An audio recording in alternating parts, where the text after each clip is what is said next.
கிறிஸ்து இயேசுவுக்குள் அன்பாய் அழைக்கப்பட்ட அன்புக்குரிய சகோதர சகோதரிகளே, நம்முடைய பிதாவாகிய தேவனுடைய நாமத்தினாலும் கர்த்தராகிய இயேசு கிறிஸ்துவினுடைய நாமத்தினாலும் ஓசூர் சபை யாவருக்கும் கிறிஸ்துக்குள்ளாக நான் வார்த்தைகளையும் நன்றி வணக்கத்தை செலுத்தி கொள்கிறேன். வள்ளியூர் சபையார் யாவரிடமிருந்து அவர்கள் உங்களுக்கு வாழ்த்துக்களையும் நன்றியும் தெரிவித்துக் கொள்கிறேன். உங்களுடைய நன்றியும் கூட சபையாருக்கு நான் நன்றி தெரிவித்துக் கொள்கிறேன். இந்த நாளிலும் தேவனுடைய கிருபையினாலே ஒரு சில வாரங்களுக்கு பின்பு தேவன் இந்த இடத்துல கூட்டி சேர்ந்தமக்காக தேவன் நமக்கு அநேக காரியங்களை செய்து கொண்டிருக்கிறார் என்று விசுவாசிக்கிறோம் இல்லையா? கடைசி நாட்கள்ல நமக்கு ஆவிக்குரிய வாழ்க்கையிலே உதவி கொண்டிருக்கிறார் அப்படின்னு கூட சொல்லலாம். உதவி இருக்குல்ல, தேவன் நமக்கு உதவி செஞ்சு கொண்டிருக்கார். இந்த கடைசி காலத்தை நம்ம நன்றாக அறிந்திருக்கிறோம். ஆனாலும் இந்த நாட்களில் கூட சவர் சொன்னமாக மறு ஜென்ம காலமும் ராஜ்யமும் என்கிற தலைப்புல தான் நம்ம என்ன செய்யறோம் பார்க்க போறோம். மறு ஜென்ம காலம் அப்படின்னா என்ன, ராஜ்யம்னா என்னங்கிறது நமக்கு தெரியுதா? திரும்ப கொடுத்ததா? ராஜ்யம்னா 1000 வருஷம் அரசாட்சி. Okay okay okay. அப்போ மறுஜென்ம காலங்கிறது நமக்கு தெரியுது இல்லையா? அப்போ நமக்கு திரும்ப கொடுத்துருக்க. இப்போ அதுக்கு நாம் பார்க்கும்போது அந்த ஆதார வசனத்தை கூட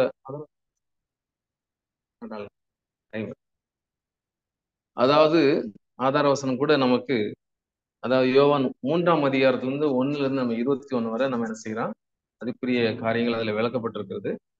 நம்ம என்ன செய்யலாம்னா அதுக்குரிய காரியங்களை அதுல நம்ம பார்க்க போறோம்.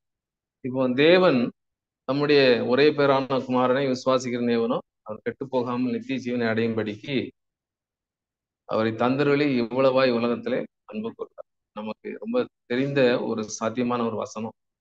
இந்த வசனத்துல பாத்தீங்கன்னா தேவன் நமக்கு அநேக காரியங்கள் என்ன செஞ்சிருக்காருன்னா பெரிய ஒரு கிப்டே கொடுத்திருக்காருன்னு சொல்ல, ஒரு கிப்டே கொடுத்திருக்கிறாரு. அந்த கிப்டை நம்ம பயன்படுத்துற பாத்தீங்கன்னா இப்போ பேர் சபையில இருக்கிறவங்க கூட இதே வசனத்தை என்ன செய்வாங்க, விசுவாசிப்பாங்க இல்லையா? உலகத்துல எல்லாருமே விசுவாசிக்கிறாங்க. அதாவது கிறிஸ்துவை அறியாதவங்க கூட இந்த வசனத்தை பார்த்தா என்ன செய்வாங்கன்னா ஒரு விசுவாசிக்கக்கூடிய தன்மை உண்டு. இப்ப மறு ஜென்ம காலம் அப்படிங்கிறத யார்கிட்ட பேசியிருக்காருன்னு சொல்லும் போது யோவான் 3ஆம் அதிகாரத்தை நம்ம எடுத்துக்கிட்டாலே ஒரு மனுஷர்கிட்ட தான் என்ன செஞ்சிருக்கிறாரு, பேசியிருக்கிறாரு. அது யார் அப்படின்னு பார்க்கும்போது அதாவது நிக்கதேமுங்கக்கூடிய ஒரு அதிகாரி. அது நிக்கதேமு யாரு அப்படின்னா ஒரு பரிசேயன்னு சொல்லுவோம். பரிசேயன்னா யூதருடைய, அதாவது எருசலேம் ஆலயத்துல ஒரு நல்ல ஒரு பெரிய முதிர்ந்த போதகர், நல்ல எல்லாவற்றையும் வேத வாக்கியங்கள் எல்லாம் நல்லா அறிந்தவர், கற்று தேர்ந்தவர். ஆனா இவருக்குள்ள சில காரியங்களை குறித்து என்ன செய்யறாருன்னா ஆண்டவர் உணர்த்துறாரு. அப்ப அவருக்கு என்ன தெரியல அப்படின்னா மறுஜென்ம காலத்தை குறித்து தெரியல. அப்போ அந்த மறுஜென்ம காலத்தை குறித்து என்ன சொல்றான்னு பார்ப்போம். இப்போ இயேசு கிட்ட ஏன் போறாரு இல்லையா? ஒரு பெரிய ஒரு பிஷப் ஒரு சாதாரணமா நம்ம அந்த இடத்துக்கிட்ட ஒரு சத்தியம் கேட்க வருவாரா? கஷ்டம் இல்லையா? ஆனா ஆனா இவர் அந்த ரேஞ்சில இருந்தவர் எங்க போறாருன்னா ஆண்டவர் இயேசு கிறிஸ்துவ பாக்குறதுக்காக ராக்காலத்துல போயிருக்கிறார். ராக்காலத்துலன்னா ஒரு, அதாவது எல்லாரும் தூங்குற டைம் பின்னாடிதான் என்ன செய்யறாருன்னு போறாரு. போய் என்ன செய்யறாருன்னா அதுல என்ன சொல்றாருன்னா சில காரியங்களை குறித்து சொல்றாரு. வாசிப்போம். யோவான் 3ஆம் அதிகாரம் 1 முதல் வாசிப்போம். வசனம் 1 முதல். யூதருக்குள்ளே அதிகாரியான நிக்கதோமு எனப்பட்ட பரிசேயன் ஒருவன் இருந்தான். அவன் காலத்திலே இயேசுவினிடத்தில் வந்து, ரபி, நீர் தேவனிடத்திலிருந்து வந்த போதகர் என்று அறிந்திருக்கிறோம். ஏனெனில் ஒருவனும் தன்னுடனே தேவன் இராவிட்டால் நீர் செய்கிற இப்படிப்பட்ட அற்புதங்களை செய்ய மாட்டான் என்றான். இயேசு அவனுக்கு பிரதியுத்தரமாக, ஒருவன் மறுபடியும் பிறவாவிட்டால் தேவனுடைய ராஜ்யத்தை காண மாட்டான் என்று மெய்யாகவே மெய்யாகவே உனக்கு சொல்லுகிறேன் என்றார். அதற்கு நிக்கதோமோ, ஒரு மனுஷன் முதிர் வயதாய் இருக்கையில் எப்படி பிறப்பான்? அவன் தன் தாயின் கர்ப்பத்தில் 2ஆம் தரம் பிரவேசித்து பிறக்க கூடுமோ என்றான். இயேசு பிரதியுத்தரமாக, ஒருவன் ஜலத்தினாலும் ஆவியினாலும் பிறவாவிட்டால் தேவனுடைய ராஜ்யத்தில் பிரவேசிக்க மாட்டான் என்று மெய்யாகவே மெய்யாகவே உனக்கு சொல்கிறேன். மாம்சத்தினால் பிறப்பது மாம்சமாய் இருக்கும், ஆவியினால் பிறப்பது ஆவியாய் இருக்கும். இப்போ இதுல என்ன சொல்றாருன்னா, அதாவது ஆண்டவராய் இயேசு கிறிஸ்து என்ன சொல்றாருன்னா, அதாவது ராக்காலத்துல இயேசுட்ட வந்து என்ன செய்றாருன்னா, ஒரு தேவன் இடத்திலிருந்து வராவிட்டால் இப்படிப்பட்ட வார்த்தைகளையும் அற்புதங்களையும் செய்ய முடியாதுன்னு சொன்ன உடனே ஆண்டவராய் இயேசு கிறிஸ்து என்ன சொல்றாருன்னா, முதல் வாக்கியங்களை குறித்து என்ன சொல்றாருன்னா, இப்போ வந்து ஒரு பெருமையா பேசும்போது நம்மளுடைய இருதயம் சில நேரங்கள் என்ன ஆகும் அப்படின்னா கொஞ்சம் வித்தியாசமா மாறும். ஆனா கண்ட்ரோல்ல இருந்தா என்ன செய்யணும், மாத்திக்கிடலாம். ஆனா ஆண்டவர் இயேசு ரொம்ப வெளிப்பா ஒரு வார்த்தை சொல்றாரு. அதாவது நிக்கிதோமே, ஒருவன் மறுபடி பிறக்காவிட்டால் தேவனுடைய ராஜ்யத்தை காண மாட்டான் அப்படின்னு சொல்றாரு. அப்போ மறுபடி பிறக்கிறது ஒரு ஒரு ப்ராசஸ் அதுல காமிக்கிறாரு. இப்போ அதற்கு நிக்கதேமு ஒரு மனுஷன் முதிர் வயதுல எப்படி பிறக்க முடியும், ரெண்டாவது பிறக்க முடியும் அப்படின்னு டைரக்டா என்ன செய்யறாரு, கேட்கிறாரு. அப்போ நான் எப்படி என்ன செய்ய முடியும், மறுபடி பிறக்க முடியும்.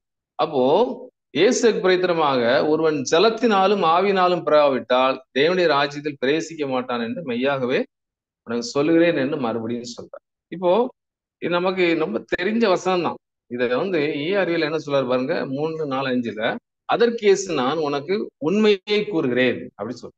ஒரு உண்மையை சொல்றேன், ஒருவன் மீண்டும் பிறக்க வேண்டும், இல்லாவிட்டால் அவன் தேவனுடைய ராஜ்யத்தில் இடம்பெற முடியாது என்று கூறி.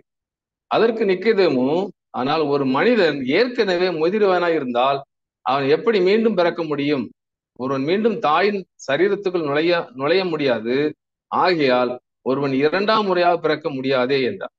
அதற்கு பதிலாக இயேசு, நான் உனக்கு ஒரு உண்மையை சொல்கிறேன், ஒருவன் நீரில் இருந்து ஆவியிலும் இருந்தும் பிறக்க வேண்டும். ஒருவன் இவற்றிலிருந்து பிறக்காவிட்டால் அவன் தேவனுடைய ராஜ்யத்தில் என்ன செய்ய மாட்டான், நுழைய மாட்டான். இப்போ ஒருவன் நீரிலிருந்து பிறக்கணும், ஆவியிலிருந்து. இப்ப நீர்ல இருந்து பிறக்கிறதுன்னா என்னன்னு தெரியுதா? சத்தியம் தானா?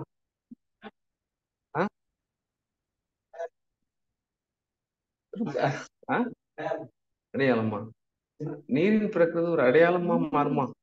சரி, அது வந்து உடன்படிக்கை ஒரு அடையாளம். ஓகே, உடன்படிக்கை ஒரு அடையாளம். இப்ப நீர்ல இருந்து பிறக்கிறது என்ன அப்படின்னா, சௌரி மாதிரி சொல்லிட்டாங்க. இப்ப வந்து என்னன்னா, மாம்சத்தில் பிறக்கிறது மாம்சமா இருக்கு, ஆவியில பிறக்கிறது எப்படி இருக்குது, ஆவியா இருக்கு.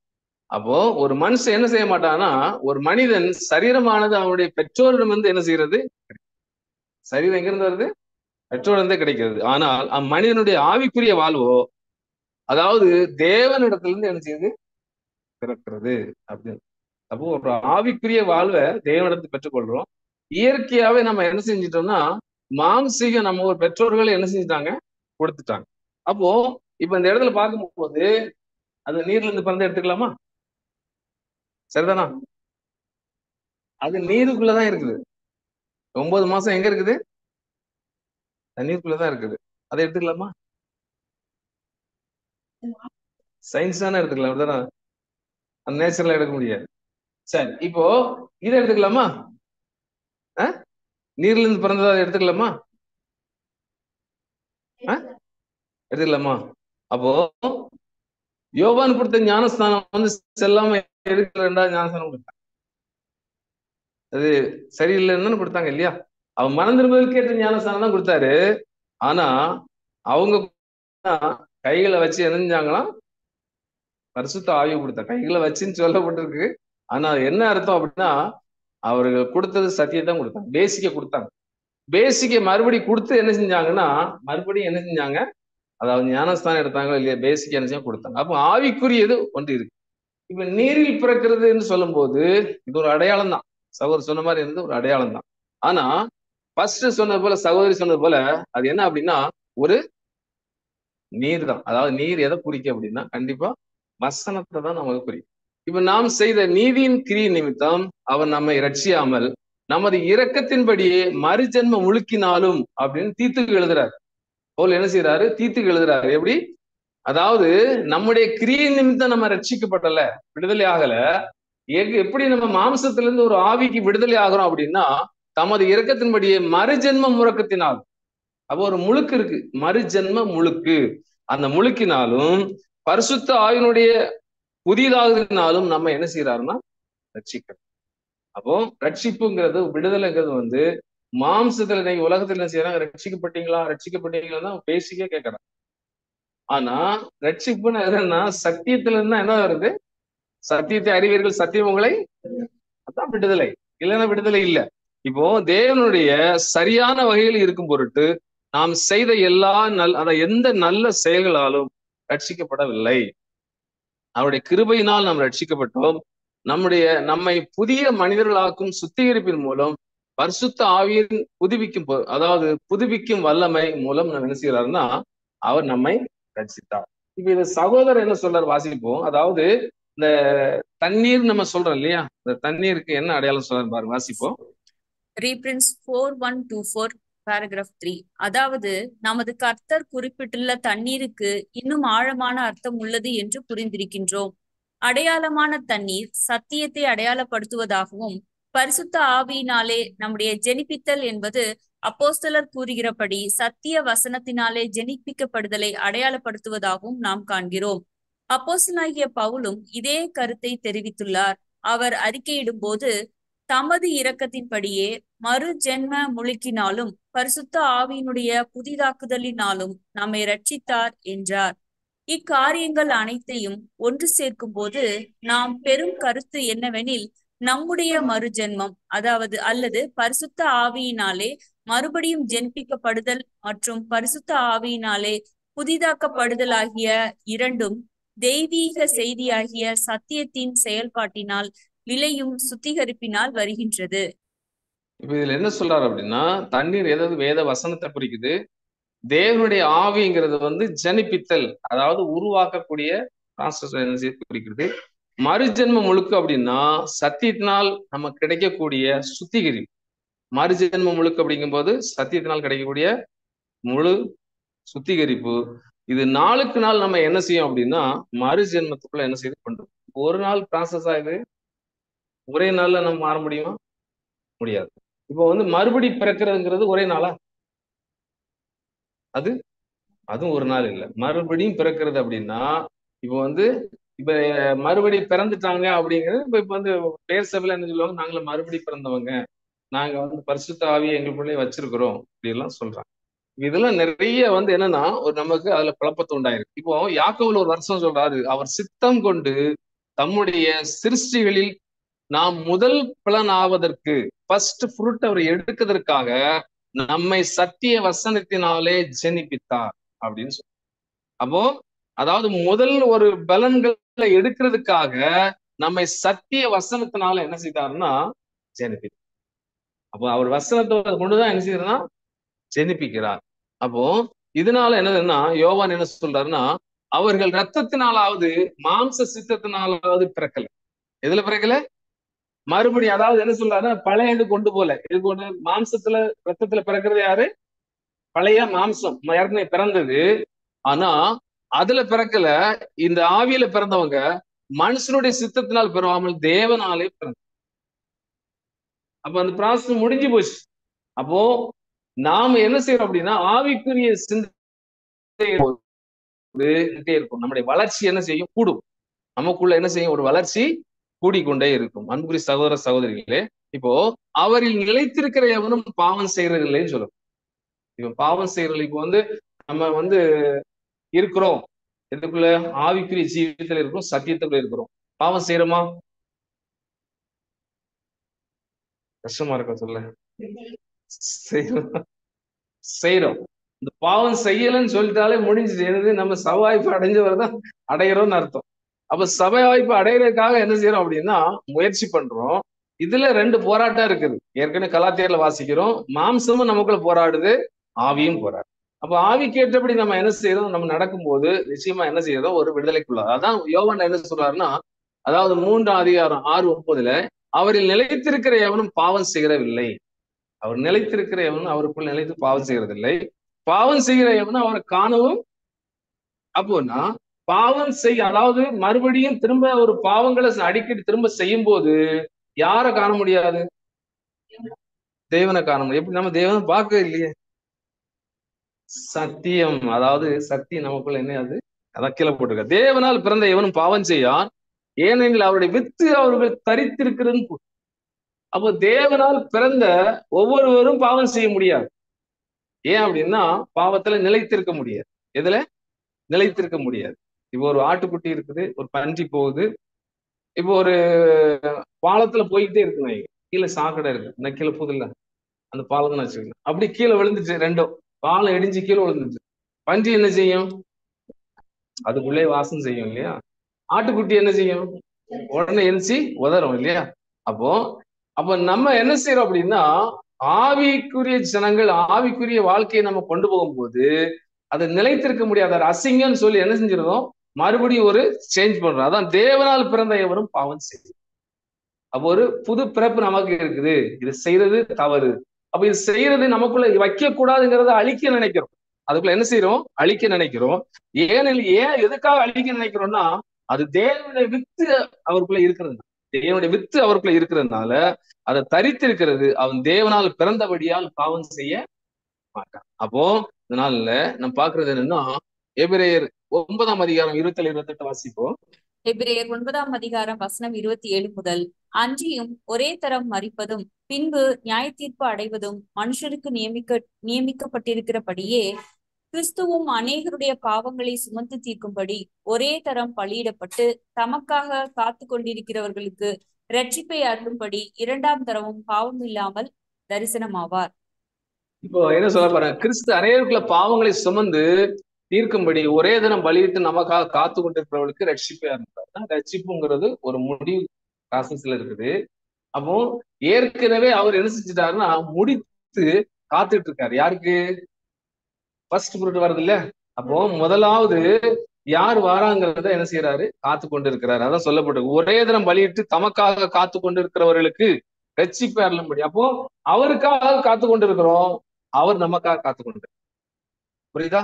அப்போ அவர் நமக்காக வெயிட் பண்றாரு. நம்மள என்ன செய்யணும்? தீவிரமா அவரை தான் அடையணுங்கிறத நம்ம போறோம். அப்போ அவங்க பாவம் இல்லாமல் மறுபடியும் என்ன செய்யறது? நமக்கு தரிசனமாவார் அப்படி சொல்லப்பட்டிருக்கு. இப்போ பேதமானவருக்குள்ள ஞானஸ்தானம் எடுத்துருக்காரு இல்லையா? ஞானஸ்தானம் எடுக்கிறவங்க பாவம் செய்வாங்க. அதாவது மறுபடியும் எல்லாரும் பிறந்திருக்காங்களா? எல்லாரும் மறுபடியும் பிறந்திருப்பாங்களா? சரி, அதாவது பேசிக்க கேட்டு சரியா கேட்காம தான் என்ன மறுபடியும் பிறந்தவன் பாவம் செய்யன்னு வாசித்துட்டு இருப்போம் இல்லையா? அவங்க வெளி தோற்றம், அதாவது வெளி தோற்றம் மாம்சீகம் தான். மாம்சீகம் தான். அதாவது வேதமானவங்க எல்லாருமே அந்த ப்ராசஸ்க்குள்ள இருக்கிறாங்களா, அந்த ஓட்டத்துல இருக்கிறாங்களா அப்படின்னு கேட்கும்போது நம்ம எல்லாரும் கஷ்டம் தான். ஏன் அப்படின்னா, அப்படி ஃபுல்லா இருந்தாங்க அப்படின்னா இன்னைக்கு எல்லாருமே ஓட்டத்துல தான் இருப்பாங்க. வேற எதையுமே என்ன செய்ய மாட்டாங்க? கவனிக்க மாட்டாங்க. காரணம் என்னன்னா, நம்ம கொடுத்த வேலையை கரெக்டா செய்வோம். ஹோலி ஸ்பிரிட் நமக்கு துணையா இருக்குது, தேவ சத்தியம் நமக்குள்ள துணையா இருக்குது. அப்ப என்ன செய்ய மாட்டாங்கன்னா, இதுல எதுவுமே நம்ம என்ன செய்ய மாட்டாங்கன்னா பார்க்க மாட்டாங்க.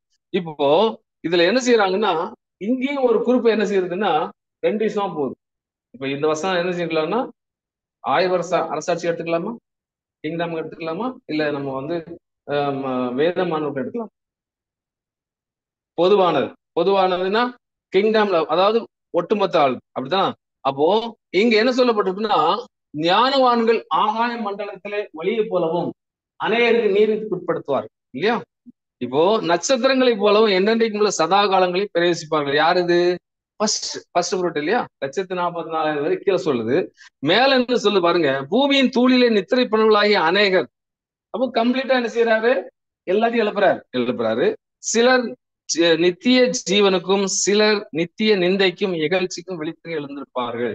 அப்படி சொல்லிட்டு தான் நித்திய ஜீவனை குறித்து என்ன செய்யறாருன்னா சொல்றாரு. இப்போ இங்க நம்ம 1000 வருஷ அரசாட்சியில என்ன செய்யறாருன்னா 2ஆம் பிரிச்சு என்ன செய்யறாரு? கொண்டு போறாரு. இப்போ ஹோலி ஸ்பிரிட் சீசருக்குள்ள எப்படி வந்தது? பின்னாடிதான் வந்தா முன்னாடி வந்துதான்? முன்னாடி அதாவது கிறிஸ்து மறு ஆன பிறகு கிடைச்சுதா? அப்போ என்ன சொல்றாருன்னா, இயேசு உயிர் தெழுந்த உடனே கொடுத்துட்டாரு. என்ன கொடுத்துட்டாரு? அவர் மறுபடியும் உங்களை நோக்கி யோவான் 20, 21, 22ல உங்களுக்கு சமாதானம் உண்டாவதாக. அவங்க ஒரு குழப்பத்துல இருக்கிறாங்க. அந்த ரூம்ல என்ன செய்யுது? ஒரு குழப்பத்துல இருக்கிறாங்க. ரூமுக்குள்ள வராங்க. ரூமுக்குள்ள என்ன சொல்றாருன்னா, பிதா என்னை அனுப்பினது போல நான் உங்களை அனுப்புறேன் என்று சொல்லி அவரு ஊதி பரிசுத்த ஆவியை பெற்றுக் கொள்ளுங்கள் ஃபர்ஸ்ட் கொடுக்குறாரு. அப்ப அந்த பரிசுத்த ஆவியை ஊதும் போதே ஒரு ஜனிப்பித்தல் நடக்குதா? நடக்குது. அப்போ அதுக்கு பிற்பாடு அது ஒரு ஒரு ஒரு சின்ன ப்ராசஸ் தான். என்ன சொல்லலாம் அப்படின்னா, நம்ம பேசிக் கட்டுக்கொள்ள பேசிக் மாதிரிதான். ஒரு ஹாப்பினஸா இருக்கிறாங்க. ஆனா அதுக்கப்புறம் எங்க வந்தாங்க? அப்போ 2ஆம் அதிகாரத்துல எங்க வந்தாங்க? மேல் வீட்டுல வந்து முழுமையாம என்ன செஞ்சாங்கன்னா பெற்றுக்கொண்டாங்க. இப்போ இதுல நம்ம பார்க்கும்போது முந்தின ஆதாம் வந்து எப்படி இருந்தார்? முந்தின ஆதாமுடைய ப்ராசஸ்ல எப்படி இருந்தது? ஒரு ஜீவனுக்குள்ள இருந்தாங்க, ஜீவனுக்கு இல்லாம இருந்தாங்க. ஜீவனுக்குள்ள இருந்தாங்க இல்லையா? இந்த பழத்தை கையில வைக்கிற வரை ஜீவன் இருந்து, ஆனா சாப்பிடும் போது என்ன ஆகுது? மாறுது. இப்போ முந்தின ஆதாம் வந்து ஜீவ ஆத்துமானான் அப்படின்னு, ஜீவ ஆத்மா தான். அப்போ பிந்தின ஆதாம் ஆகி அதை இழந்து போன பிறகுதான் இவர் என்ன செய்யறாரு? ரெண்டாவது என்ன செய்யறாரு? கொடுக்கிறார். வாசிப்போம் யோவான் 3ஆம் அதிகாரம் 5ஆம் வசனம். யோவான் 3ஆம் அதிகாரம் வசனம் 5. இயேசு பிரதியுத்தரமாக, ஒருவன் ஜலத்தினாலும் ஆவியினாலும் பிறவாவிட்டால் தேவனுடைய ராஜ்யத்தில் பிரவேசிக்க மாட்டான் என்று மெய்யாகவே மெய்யாகவே உனக்கு சொல்லுகிறேன். இப்போ மறுபடியும் நம்ம என்ன அதே டாபிக் வசனத்துக்கு வரோம். இந்த புதிய அதாவது பிரயத்தனமாக ஒருவன் ஜலத்தினாலும் ஆவியினாலும் பிறவாவிட்டால் தேவனுடைய ராஜ்யத்தை காண மாட்டோம். இப்போ தேவனுடைய ராஜ்யத்தை நம்ம காண்றதுதான் முக்கியம். இப்போ ராஜ்யம் முடிஞ்சவரும் தேவனுடைய ராஜ்யத்தை காண்றாங்க இல்லையா? இப்ப வந்து கிங்டம்லயும் நிறைய பேர் காண்றாங்க. இப்ப நமக்கு எழுத கொடுத்துக்கப்பட்டது என்னது? இப்ப நம்ம ராஜ்யத்தை காண்றோமா இல்லையா? காண்றோம். அப்போ நம்ம ராஜ்யம் என்னதுன்னா, அன்னைக்கு கானான் தேசத்துல இருந்து, அதாவது எகிப்துல இருந்து கானான் தேசம் வரும்போது தூர கண்டவங்க எல்லாம் இருக்கிறாங்க, பார்த்தவங்க எல்லாம் இருக்கிறாங்க, அதை நோக்கி போனவங்க எல்லாம் இருக்கிறாங்க, அந்த விசுவாசத்துல ஓடினவங்க எல்லாம் இருக்கிறாங்க இல்லையா? அதே மாதிரி நம்ம ஒரு ஓட்டத்துல தான் இருக்கிறோம். இப்போ ஆவியினாலும், அதாவது என்ன சொல்றாருன்னா, அதாவது ஜலத்தினாலும் ஆவியினாலும் பிறவாவிட்டால் உன் தேவனுடைய ராஜ்யத்தை காண முடியாது. இப்ப நம்ம என்ன செய்யறோம் அப்படின்னா, முதல்ல நம்ம எங்க போறோம்? இழந்து போன இடத்துல தான் போறோம். ஃபர்ஸ்ட் என்ன சொல்றாரு அப்படின்னா, இந்த இடத்துல இருந்து பார்க்கும்போது நம்ம ஏற்கனவே பார்த்திருக்கோம், இது கிழக்கு இல்லையா? இது கிழக்கு. இந்த கிழக்குல இருந்து மேற்கு போகும். இது ஆசிரியப்பு கூட எங்க இருந்து எங்க மரம் இருக்கும்? மேற்க இருந்து கிழக்கு மரம் இருக்கும். இப்ப இங்க இருந்து அங்க போகணும். இந்த இடத்துல போன அந்த திரை எதை குறிக்குது தெரியுமா? இந்த திரை, முதல் திரை எதை குறிக்குது? கிறிஸ்துவ குறிக்குது. இந்த கிறிஸ்து ஃபர்ஸ்ட் என்ன செய்யறாருன்னா, திறந்து கொடுக்கிறார். தன்னுடைய சரீரத்தை கிழிச்சு எதை கொடுக்கிறாருன்னா, ஒருவன் இந்த வழியாக, இந்த ஆட்டு தொழுத்தின் வழியாக ஒருவன் உட்பிரவேசித்தால் அவன் என்ன செய்வான்? நல்ல மேய்ச்சலை நல்ல மேய்ச்சலை உள்ளும் புறமா கண்டடைவான். இப்போ இங்க இருந்து நம்ம போகும்போது, இங்க இருந்து நம்ம ப்ராசஸ் போகும்போது ஒவ்வொரு ஸ்டெப்பாக தான் போக முடியும். நேரம் மகாபரிசு தலத்துக்கு போக முடியாது. ஏன் அப்படின்னா, இங்க இருந்துதான் நம்ம வந்திருக்கிறோம். எங்க இருந்து? ஜீவ ஆத்மா இருந்துதான் அவங்க என்ன செஞ்சுட்டோம்? வந்துட்டோம். கிறிஸ்துவோட இருந்தா முதல்ல கிறிஸ்து தான். அது என்னது? கிறிஸ்து தான். இப்போ இந்த கிறிஸ்துவோட இருந்த நமக்கு எப்படி சொல்ற பாருங்க. இப்போ சிலுவை இருக்குன்னு வச்சுருங்களா, இங்க இருந்து போறோம் அப்படின்னா மகாபரிசு இந்த இடத்துல கிறிஸ்துவின் தலை இருக்குது, எல்லாம் சரீர அங்கங்கள் வந்து போதும். இப்ப இந்த கிறிஸ்துவின் தலைக்கு இருக்கிற இடத்துல போறோம். அப்ப அங்க வந்து என்ன கிடைக்குது? தேவனுடைய மகிமை கிடைக்குது.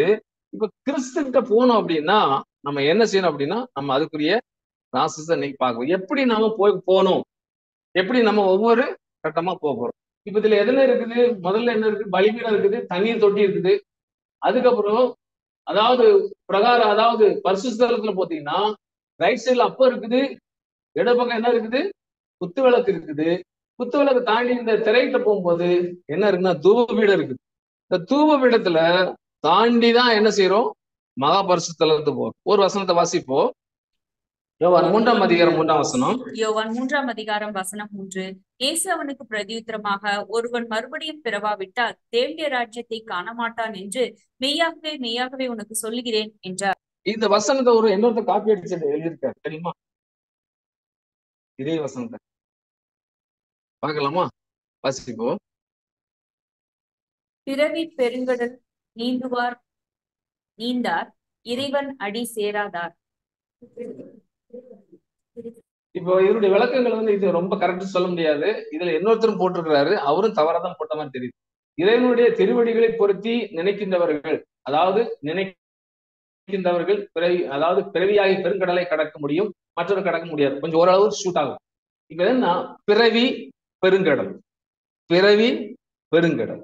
முதல்ல பிறக்கணுமா, அதுக்கப்புறம் என்ன செய்யணுமா? பெருங்கடலை நீந்தணும். நீந்துவர், நீந்தாதார். அப்ப நீந்தா முடியல அப்படின்னா இறைவனடி சேராதார்னு போட்டிருக்கு. சரிதானா? அது ஒட்டி வருதா? ஒருவள் ஒட்டி வருதா? ஒருவன் மறுபடி பிறக்காவிட்டால் தேவனுடைய ராஜ்யத்தை காண மாட்டோம். இப்போ டைரக்டா என்ன செய்ய முடியும்? ஆனா ஃபர்ஸ்ட் பிரைஸ் நம்ம நீந்துறோம் அப்படின்னா பிரைஸ் எடுக்க முடியாது. முதல் பிரைஸ் போக முடியாது. அந்த கிட்ட போய் நிக்க முடியாது. கையை வைத்து நிக்க முடியுமா நான் ஜெயிச்சுட்டேன் அப்படின்னு? ஆனா இந்த சிந்தனை இன்னைக்கு வந்து நிறைய பேர்கிட்ட இருக்குது. அந்த சிந்தனை நமக்கு வரக்கூடாது. காரணம் என்ன அப்படின்னா, நமக்கு தெரியும் எப்படி ஓடிட்டு இருக்கோம், எப்படி தாண்டி எப்படி ஒவ்வொரு ஸ்டெப்பா போறோங்கிறது நமக்கு நல்லாவே தெரியும். ஏன் அப்படின்னா ஆவிக்குரியருடைய பின்னடைவும் முன்னடைவும் நமக்கே தெரியும் இல்லையா? நம்ம வந்து சில வீழ்ச்சி அடைகிறோம், வீழ்ச்சி அடைந்து மறுபடியும் நம்ம எழுந்து போவோம். வீழ்ச்சி அடையும் போது சாத்தான் என்ன செய்வான்? கொஞ்சம் சோதனை கொடுப்பான். எப்படி கொடுப்பான்? பலவீனத்துல தான் அவன் சோதிப்பான். நம்ம போயிட்டு இருக்கும் போது தேவன் சோதிக்கிறார் இல்லையா? இப்போ நம்ம வீழ்ச்சி அடையும் போது என்ன செய்யணும்? மறுபடியும் நம்ம எழுந்து நடக்கதான் என்ன செய்யறோம்? பார்க்கணும். சில இதுல வீழ்ச்சி அடையும். இப்ப நம்ம அதாவது நம்ம கடந்து நீந்திக்கிட்டு தான் இருக்கிறோமே தவிர நம்ம முழுமை அடையல. இப்ப முழுமை அடையல அப்படிங்கும் போது இப்ப என்ன சொல்ற பாருங்க, ரோமர் 8ஆம் அதிகாரம் 8 to 9 வாசிப்போம். ரோமர் 8ஆம் அதிகாரம் வசனம் 8 முதல், மாம்சத்திற்கு உட்பட்டவர்கள் தேவனுக்கு பிரியமாய் இருக்க மாட்டார்கள். தேவனுடைய ஆவி உங்களில் வாசமாயிருந்தால் நீங்கள் மாம்சத்துக்கு உட்பட்டவர்களாய் இராமல் ஆவிக்கு உட்பட்டவர்களாய் இருப்பீர்கள். கிறிஸ்துவி ஆவி இல்லாதவன் அவருடையவன் அல்ல. இப்போ மாம்சத்துக்கு உட்பட்டு இருந்தா தேவனுக்கு பிரியமா இருக்க முடியாது. இப்போ தேவனுடைய ஆவி நமக்கு வாசமா இருந்ததுனால நீங்கள் மாம்சத்துக்கு இராமல் ஆவிக்கு உட்பட்டு இருக்கிறீங்க. அப்போ தேவனுடைய ஆவி நம்ம இடத்துல வாசமா இருந்தா அப்போ எப்பவும் வாசமா இருக்கணும் அப்படிங்கறத இருக்கும். தேவனுடைய ஆவி நமக்கு வாசமா இருந்தா எப்படி இருக்கும்? ஒருவன் என் பின்னே வர விரும்பினால் தன்னை தானே வெறுத்து. இது பெரிய ஒரு சப்ஜெக்டே இருக்குது. அதாவது ஒருவன் என் பின்னே வர விரும்பினால் அப்படின்னா ஆண்டவர் சொல்றாரு, அவர் பின்ன நம்ம போகணும் அப்படின்னா தன்னை தானே வெறுத்து சிலுவை எடுக்கணும். முதல்ல என்ன செய்யணும்? பின்ன போகணும். எப்படி போறது? தன்னை தான் வெறுக்கணும். தன்னை வெறுக்கணும் அப்படின்னா எப்படி வெறுக்கலாம்? சுயத்தை, அதாவது நம்ம வந்து நேரா கிறிஸ்துக்கிட்ட தான் நம்ம போனோம். அவரு சாயல் தான் போகணும். அப்ப கிறிஸ்து எப்படி இருந்தாரு? அதான் ஒரே ஒரு ப்ராசஸ் தான் அவர்கிட்ட வந்து என்னன்னா ரொம்ப பிடிச்சமான ப்ராசஸ். எல்லாத்துக்கும் பிடிக்காது.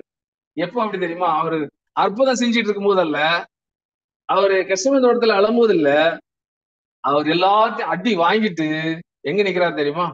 ஜட்ஜ்மெண்ட் போய் நிக்கிறாரு. எங்க நிக்கிறாரு அப்படின்னா, அதாவது பிலாத்து முன்னாடி நிக்கிறார். இந்த பிலாத்து முன்னாடி நிக்கும் போது பிலாத்து என்ன சொல்றாருன்னா, இவரு ஒரு குற்றத்தையும் யார் அதிகாரியே சொல்லிட்டாரு, ஒரு குற்றத்தையும் காணல. மக்கள் என்ன செய்யறாங்கன்னா குற்றவாளியப்படுத்துறாங்க. இங்க ஏறு சொன்னா இவரு ஒரு குற்றத்தையும் காணவே இல்லையே, நீங்க சொன்ன ஸ்டேட்மெண்ட்டுக்கு இதெல்லாம் ஒரு கொலை குற்றமே கிடையாது. இப்போ அவரை கூட்டிட்டு உள்ள போறாரு. என்ன கூட்டிட்டு போறாரு? கூட்டிட்டு உள்ள போய் ஒரு வார்த்தை கேட்கிறாரு, உன்னை என்னால என்ன செய்ய முடியும்? விடுதலை ஆக்கும். நான் நினைச்ச என்ன செய்ய முடியும்? உன்னை விடுதலை. ஆண்டவர் ஒரு ப்ராசஸ் பேசுறாரு பாருங்க. ஒருவர் பரத்திலிருந்து ஒன்று கொடுக்கப்பட்டால் ஒழிய என்னை ஒன்றுமே செய்ய முடியாதுன்ற. என்ன செய்ய முடியாது? கொல்லவும் முடியாது, விடுதலையாக்க முடியாது. புரிஞ்சுட்டீங்களா? அப்போ இந்த ப்ராசஸ் நமக்குள்ள இருக்கணும். அப்படின்னா என்ன அர்த்தம்? தேவனுடைய சித்தம் இல்லாம என்னமே செய்ய முடியாது, ஒண்ணுமே செய்ய முடியாது. இந்த ஒரு இருந்தாதான் தன்னை வெறுக்கிறதுன்னு அர்த்தம். ஒரு மனுஷனுடைய தயவோ யாருடைய தயவும் இல்லாம வாழக்கூடியதுதான் ஒரு புது சிருஷ்டியோட வேலை. புது சிருஷ்டி அப்படின்னாலே யாருடைய தயவும் வாழாது. அப்போ சுயமான ஒரு ஓட்டத்தில் இருக்கிறோம், சுயமான சிந்தையில் இருக்கிறோம். யாருடைய அணுகுதல் இருந்தா அந்த அணுகுதல் என்ன ஆகும் அப்படின்னா அது வந்து வேஸ்ட் ஆயிடும். எனக்காக வந்து என்னுடைய மனைவி கொஞ்சம் ஓடுங்களேன், கஷ்டமா இருக்கு ஓடன்னு சொல்ல முடியுமா? அவங்களும் ஒரு ஓட்டத்துல இருப்பாங்க. அப்போ தூக்கிட்டும் ஓட முடியாது. கையோடு கைக்கேறு குவைத்தாலும் தண்டனை கிடைச்ச முடியாதான், தப்ப முடியாது. அப்போ கையை கோத்துட்டும் ஓட முடியாது. அப்ப ஏன் சொல்ற அப்படின்னா, அதாவது ஆண்டவர் சொன்னது பர்ஃபெக்டான அந்த வார்த்தை. நான் இப்போ விடுதலை செய்ய முடியும். ஆனா அவர் சொல்றாரு முடியாது. வாரத்துல இருந்து ஒரு வார்த்தை வரணும். என்னை விடுதலை ஆக்குனாலும் சரி, என்னை கொல்லனாலும் சரி, அங்க இருந்து ஒண்ணு வரல அப்படின்னா என்ன தொடவே முடியாது. அப்ப அப்படிப்பட்ட ஒரு விசுவாச வாழ்க்கையில வாழ்றதுதான் என்ன அப்படின்னா தன்னை தானே வெறுத்து. தன்னையும் வெறுத்துட்டாரு. அப்போ அவன் தன்னை வெறுத்து முழுமையை யார்கிட்ட கொடுக்குறாருன்னா பிதாவாகி தேவன்கிட்ட கொடுத்துட்டாரு. என்ன என்கிட்ட ஒண்ணுமே கிடையாது, வாங்கிட்டே ஒண்ணும் கிடையாது, ஒன்னாலேயும் முடியாது, என்னாலேயும் முடியாது. இதுதான் தன்னை வெறுக்கிறது. இதுக்கு அடுத்து நீங்க புரிஞ்சுக்கவே சரியா? இப்போ என்ன சொல்றாருன்னா, தேவனுடைய ஆவி உங்கள் வாசமா இருந்தால் நீங்கள் அதாவது மாம்சத்துக்கு உட்பட்டு இருக்க மாட்டீங்க. மாம்சத்துக்கு உட்பட்டு தான் போட்டு மாம்சத்தை இப்படி நடக்குன்னு போடல, மாம்சத்துக்கு உட்பட்டு அப்படின்னா ஒருவேளை நம்ம மாம்சத்துக்கு நடக்கிறதுனாலும் அதை எடுக்க மாட்டோம். என்ன செஞ்சிருவோம்? மறுபடியும் என்ன செஞ்சிருவோம்? ஓடிடுவோம் அந்த ஆட்டுக்குட்டியை போல. அப்ப ஆவிக்கு விட்டு இருக்கும்போது கிறிஸ்துவின் ஆவி இல்லாதவன் அவருடையவன் அல்ல. அதே இன்னொரு வசனத்தை வாசிக்கும் ரோமர்ல, மேலும் அதாவது ரோமர் 8:10-11. ரோமர் 8 வசனம் 10 முதல். மேலும் கிறிஸ்து உங்களில் இருந்தால் சரீரமானது பாவத்தின் நிமித்தம் மரித்ததாயும் ஆவியானது நீதி நிமித்தம் ஜீவனுள்ளதாயும் இருக்கும். அன்றியும் இயேசுவை மரித்தோரிலிருந்து எழுப்பினவருடைய ஆவி உங்களில் வாசமாயிருந்தால் கிறிஸ்துவை மரித்தோரிலிருந்து எழுப்பினவர் உங்களில் வாசமாயிருக்கிற தம்முடைய ஆவியினாலே சாவுக்கு ஏதுவான உங்கள் சரீரங்களையும் உயிர்ப்பிப்பார். இப்போ அன்றியும் இயேசு மரித்தோர்ந்து எழுப்பினுடைய ஆவி உங்களுக்கு வாசமா இருந்தா, அப்போ அந்த உயிர்த்தெழுந்த ஆவிதான் நம்மகிட்ட இருக்கு. ஏன் அதுக்கு முன்னாடி சீசருக்கு ஆவியை கொடுக்கல? உயிர்த்தெழுந்து வந்தவர் தான் கொடுக்கிறாரு. அதுக்கு முன்னாடி கொடுத்துருக்கலாம் இல்லையா? அப்போ உயிர்த்தெழுந்த ஆவி வேற, இயேசு கிறிஸ்து முன்னாடி இருந்த ஆவி. அப்போ உயிர்த்தெழுந்தவர் அது ஒரு வல்லமை இருக்கு, உயிர்த்தெழுந்த வல்லமை. அப்போன்னா அந்த ப்ராசஸ் எதுக்காகனா பின்னாடி வரக்கூடிய சபையார் எல்லாரையுமே உயிர்த்தெழ வைக்கணும். யாரு? கிறிஸ்து தான் உயிர்த்தெழ வைக்கணும். அப்போ அந்த உயிர்த்தெழக்கூடிய அந்த வல்லமை என்ன செய்யறாரு? கொடுக்கிறாரு. கிறிஸ்து மரித்தோர்ந்து எழுப்பினவர் உங்களில் வாசமாய் இருக்கும் போது, அப்போ அவரை ஏற்கனவே தேவன் எழுப்பினதுனால அவர் நமக்குள்ள வாசமா இருக்கும்போது சாவுக்கு எதுவான உங்கள் சரீரங்களை என்ன செய்யாருன்னா, அப்போ சரீரத்துல நம்ம நிலைத்திராதபடி, சரீரத்தின்படி நடக்காதபடி நம்மளை உயிர்ப்பிக்கக்கூடியது கிறிஸ்துவின் உயிர்த்தெழுந்த ஆவி. அதே தான் என்ன சொல்றாரு, நான் தொடர்ந்து வாசிக்கும் போது, மாம்சத்தின்படி நாம் பிழைத்தா என்ன செய்வோம்? மரித்து போயிடுவோம். ஆவியின்படி பிழைத்த செய்களை நாம், அப்ப ஆவிக்குரிய செய்கை நம்ம ஆவி இருக்கு அப்படின்னா நம்முடைய மாம்சத்தின் செய்கைகளை அழிச்சுக்கிட்டே தான் இருக்கும். ஆனா நீங்க எவ்வளவு அழிக்கீங்களோ அவ்வளவுக்குள்ள போராட்டம் ஜாஸ்தியா இருக்கும்.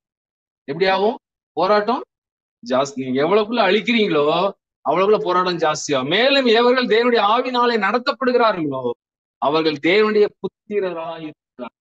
அப்போ நம்ம முன்னோக்கி போகும்போது எப்படி நம்ம கடந்து கடந்து போறோமோ அந்த கடந்து போக போக அப்ப என்ன, தேவனுடைய புத்திரன் என்கிறது என்ன செய்யறாருன்னா, அப்போ நம்ம முதல் நிலை பார்க்க போறோம்.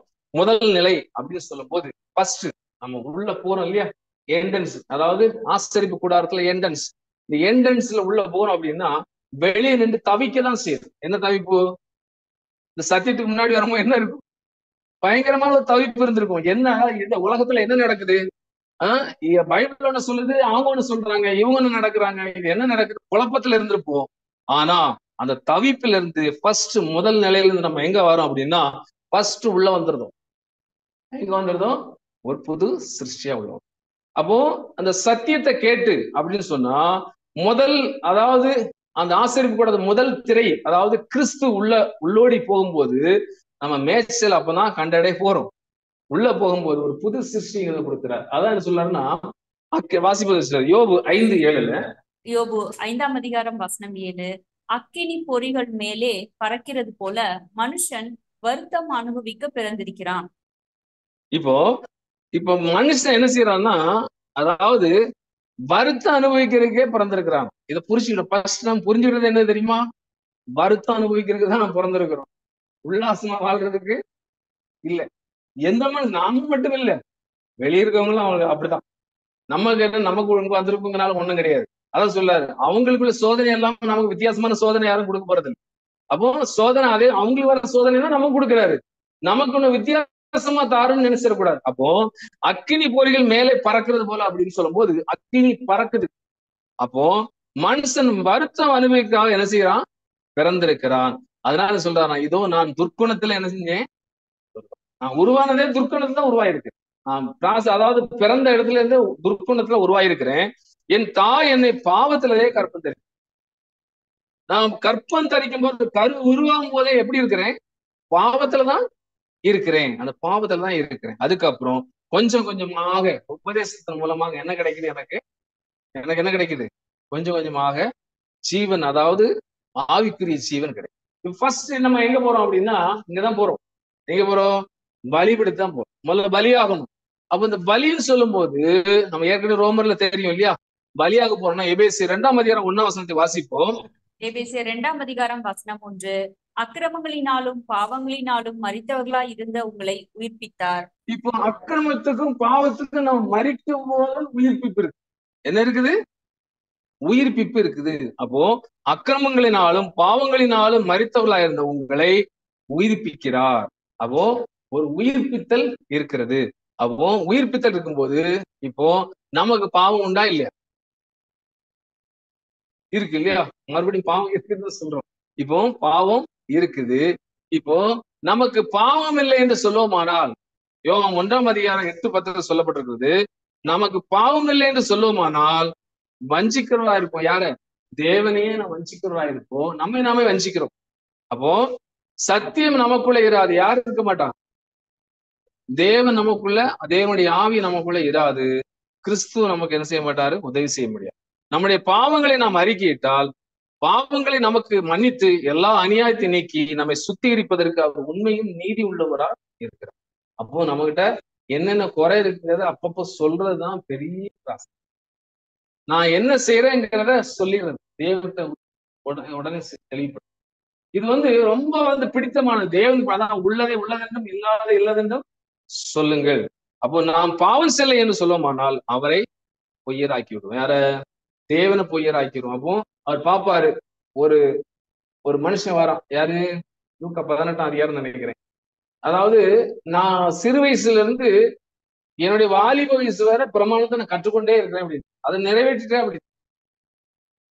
பிரமாணத்தை யாரா நிறைவேற்ற முடியுமா? 10 கட்டளைய நிறைவேற்றல. அப்ப ஆண்டவரை பார்த்து ஆச்சரியப்பட்டார். எப்படி ஆச்சரியப்பட்டாரு? பெரிய ஆளா இருந்திருக்கேப்பா, நானே வந்திருக்கேன் உங்களுக்கு அப்படிங்கிற அளவுக்கு அவர் நினைச்சிட்ட சிந்திக்கிறார். அப்போ அவர் என்ன சொல்றாருன்னா, நீ எல்லாரும் செஞ்சுட்டா. ஆண்டவர் ஒரே ஒரு கட்டளை மட்டும் யார்ட்டையும் சொல்ல மாட்டார். எந்த கட்டளை? எல்லா கட்டளையும் அவர் பேசுவாரு, ஒரு கட்டளை சொல்ல மாட்டாரு. ஏன்னா அது மனுஷனால செய்ய முடியாது. எந்த கட்டளையா இருக்கும்? கடைசி கட்டளை தான். கடைசி கட்டளை. மத்ததெல்லாம் நியாயப்பிரமாணங்கள்ல ஒரு சிலர், அதாவது புறஜாதிகளே நிறைவேற்றிட்டு இருக்காங்க. ஆனா கடைசி கட்டளை இச்சியாதி இருப்பாயாகங்கிறத கட்டளை எதை செய்யணும்? யார்ட்டையும் சொல்ல மாட்டாரு. அந்த வாலிபன் சொன்னாரு, ஒன்னையும் சொன்னார். 9 விட்டுட்டாரு, 1 மட்டும் சொன்னாரு. என்ன சொன்னாரு? நீ எல்லாத்தையும் விட்டுட்டு நான் பின்னாடி வந்துரு, எல்லாத்தையும் வித்து எனக்கு தருத்திரல் கொடுத்து பின்னாடி வந்துருந்தாரு.